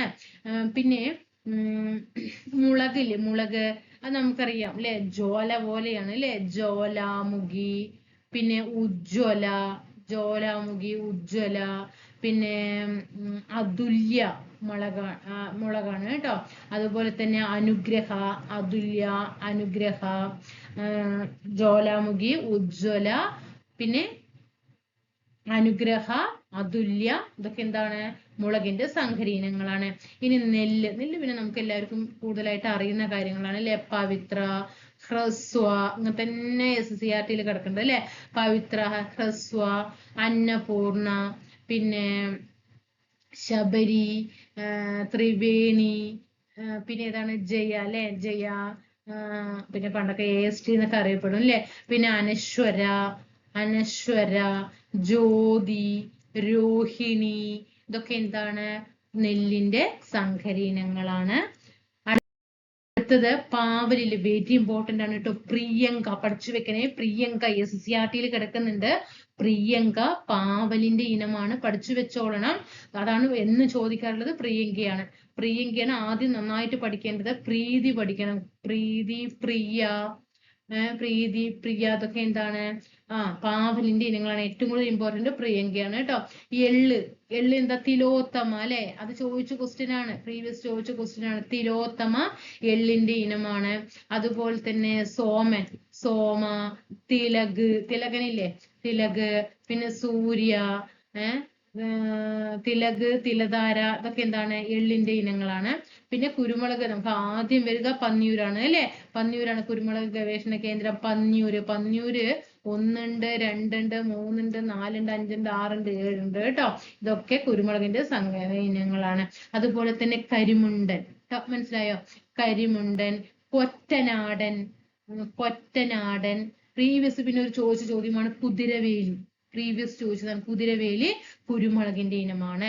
ഇനി മരച്ചീനി എന്താ, ഒക്കെ ശ്രീ വരണം. മരച്ചീനിക്ക് എപ്പോഴും ശ്രീ എന്ന വാക്ക് ആദ്യം വരും കേട്ടോ. ശ്രീജയ, ശ്രീ സഹ്യ,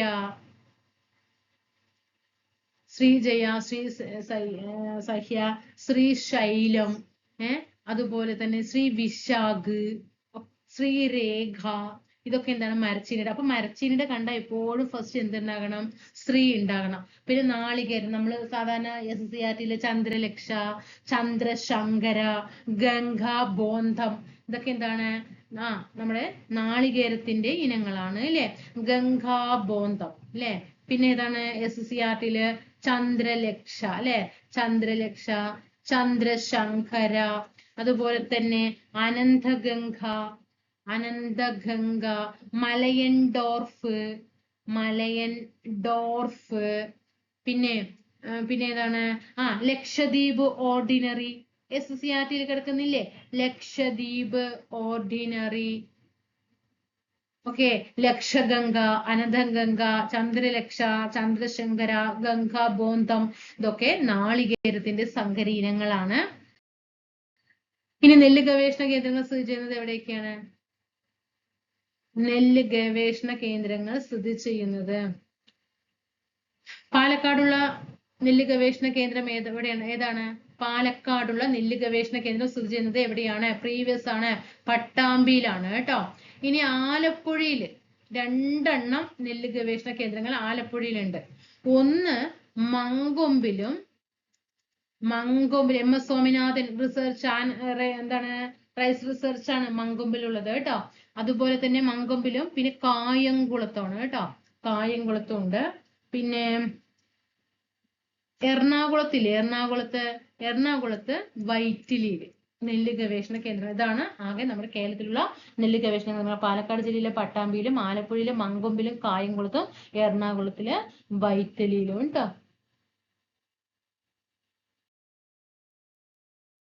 ശ്വാസകോശത്തെ പൊതിഞ്ഞു കാണപ്പെടുന്ന സ്ഥലം ഏതാണ്?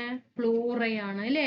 ശ്വാസകോശത്തെ പൊതിഞ്ഞു കാണുന്ന സ്ഥലം പ്ലൂറയാണ്. മസ്തിഷ്കത്തെ പൊതിഞ്ഞു കാണുന്ന സ്ഥലം മെനിഞ്ചസ് ആണ്. ഹൃദയത്തെ പൊതിഞ്ഞു കാണുന്ന സ്ഥലം പെരികാർഡിയം ആണ്. ഇനി ശ്വാസനാളത്തിലേക്ക് ആഹാരം കടക്കുന്നത് തടയുന്ന ഭാഗം ഏതാണ്? ഇപ്പൊ നമ്മൾ ഭക്ഷണം കഴിക്കുമ്പോൾ ശ്വാസനാളത്തിന്റെ ഉള്ളിലേക്ക് പോയാൽ നമ്മുടെ കാറ്റ് പോകും അല്ലെ. അപ്പൊ അങ്ങനെ ആഹാരം കഴിക്കുമ്പോൾ അത് ശ്വാസനാളത്തിലേക്ക് പോകാതെ അവിടെ തടയുന്ന ഭാഗം ഏതാണ്? ക്ലോമപിധാനമാണ്. എന്താണ്? ഈ അടുത്ത് നടന്ന 2026 ഒരു ചോദ്യമാണ് ക്ലോമപിധാനം. പഠിക്കണേ, ക്ലോമപിധാനം.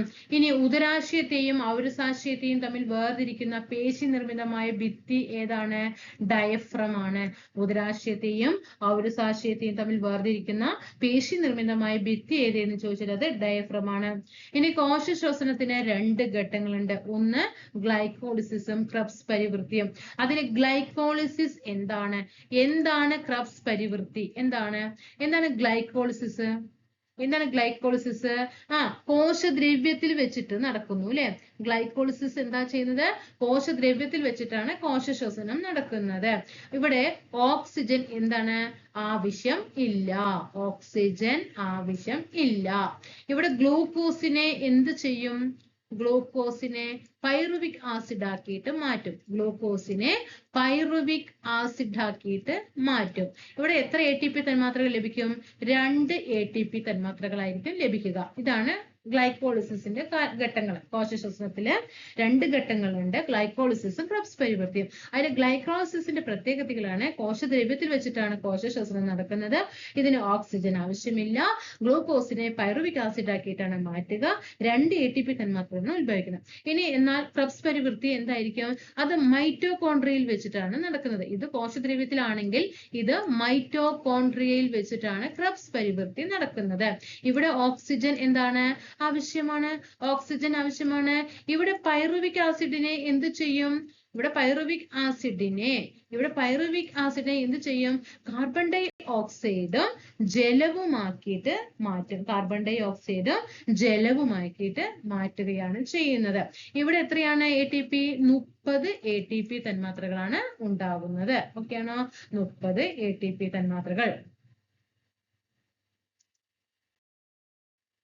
ഓക്കെയാണ്. അപ്പൊ ഇന്നത്തെ ക്ലാസ് ഇവിടെ വൈൻഡപ്പ് ചെയ്യാണ്. എങ്ങനെയുണ്ട് ക്ലാസ്സുകളൊക്കെ എന്ന് താഴെ കമന്റ് ചെയ്യാം. ഇങ്ങനെ നമ്മൾ ഇപ്പൊ എത്ര ടോപ്പിക്കാണ്? ഇപ്പൊ നമ്മൾ ബയോളജിയാണ് അല്ലെ മൊഡ്യൂൾ എടുത്തിരിക്കുന്നത്. ഇന്നലെ അതിന്റെ പകുതി തീർത്തു, ഇന്ന് അതിന്റെ പകുതി തീർത്തു. നാളത്തോട് കൂടിയിട്ട് നമ്മൾ എന്ത് ചെയ്യും? നാളത്തോട് കൂടിയിട്ട് ബയോളജി നമ്മുടെ അവിടെ കംപ്ലീറ്റ് ആണ്. ബയോളജിയിൽ ആ ഫുൾ മാർക്ക് എന്ത് ചെയ്യും? അടിക്കും. നമ്മൾ ഇന്ത്യ ജോഗ്രഫി ചെയ്തു, കേരള ഹിസ്റ്ററി ചെയ്തു അല്ലെ. അങ്ങനെ ഓരോരോ മൊഡ്യൂളായിട്ട് നമ്മൾ എന്ത് ചെയ്യും? എക്സാം ആകുമ്പോഴേക്കും നമ്മുടെ കംപ്ലീറ്റ് ആവും. നമ്മളൊരു 10-ാം തീയതി ആകുമ്പോഴേക്കും തന്നെ നമ്മുടെ എന്ത് ചെയ്യണം? ഏകദേശം എല്ലാം കഴിക്കണം. എന്നിട്ട് ഒരു 10-ാം തീയതി അല്ലെങ്കിൽ ഒരു 13-14-ാം തീയതി ആകുമ്പോഴേക്കെങ്കിലും മാക്സിമം ചെയ്യണം പറഞ്ഞിട്ടാണ് ബാക്കിയുള്ള 15-ഉം 16-ഉം 17-ഒക്കെ ഫുൾ എന്ത് ചെയ്യുക? കറണ്ട് അഫെയർ അടിച്ചങ്ങോട്ട് തരും കേട്ടോ. ഡെയിലി ഒരു 3-4 ക്ലാസ് വെച്ചിട്ട് എന്ത് ചെയ്യുക? അടുപ്പിച്ചിട്ട് ഏകദേശം എല്ലാ ഇമ്പോർട്ടന്റ് നല്ല ക്വസ്റ്റ്യൻസിനെ എടുത്തിട്ട് എന്ത് ചെയ്യും? ലാസ്റ്റ് 2-3 ദിവസം അടുപ്പിച്ചിട്ട് കറണ്ട് അഫെയർസ് ചെയ്യാന്ന് പറഞ്ഞിട്ടാണ്. Okay, thank you. സബ്സ്ക്രൈബ് ചെയ്യാതെ കാണുന്നുണ്ടെങ്കിൽ തീർച്ചയായിട്ടും സബ്സ്ക്രൈബ് ചെയ്യുന്നത് സപ്പോർട്ട് ചെയ്യുക കേട്ടോ. ടെലിഗ്രാമിന്റെ ലിങ്ക് കൊടുക്കുക സബ്സ്ക്രിപ്ഷൻ ബോക്സിന്റെ. പിന്നെ നമ്മുടെ ക്ലാസ്സിൽ 30 ഡേയ്സ് ചാലഞ്ച് മാത്രമല്ല ഇഷ്ടംപോലെ ക്ലാസ്സുകൾ ഇട്ടിട്ടുണ്ട്. അതൊക്കെ ടോപ്പിക് ഏതൊക്കെ ടോപ്പിക്കാണ് നിങ്ങൾക്ക് പഠിക്കാൻ അതൊക്കെ പഠിച്ചു കഴിഞ്ഞാൽ ധാരാളം മാർക്കൊക്കെ എത്ര മാർക്ക് വേണം അതിൽ നിന്ന് പഠിച്ചു കഴിഞ്ഞാൽ പഠിച്ചാൽ മാത്രം മതി. Okay, thank you.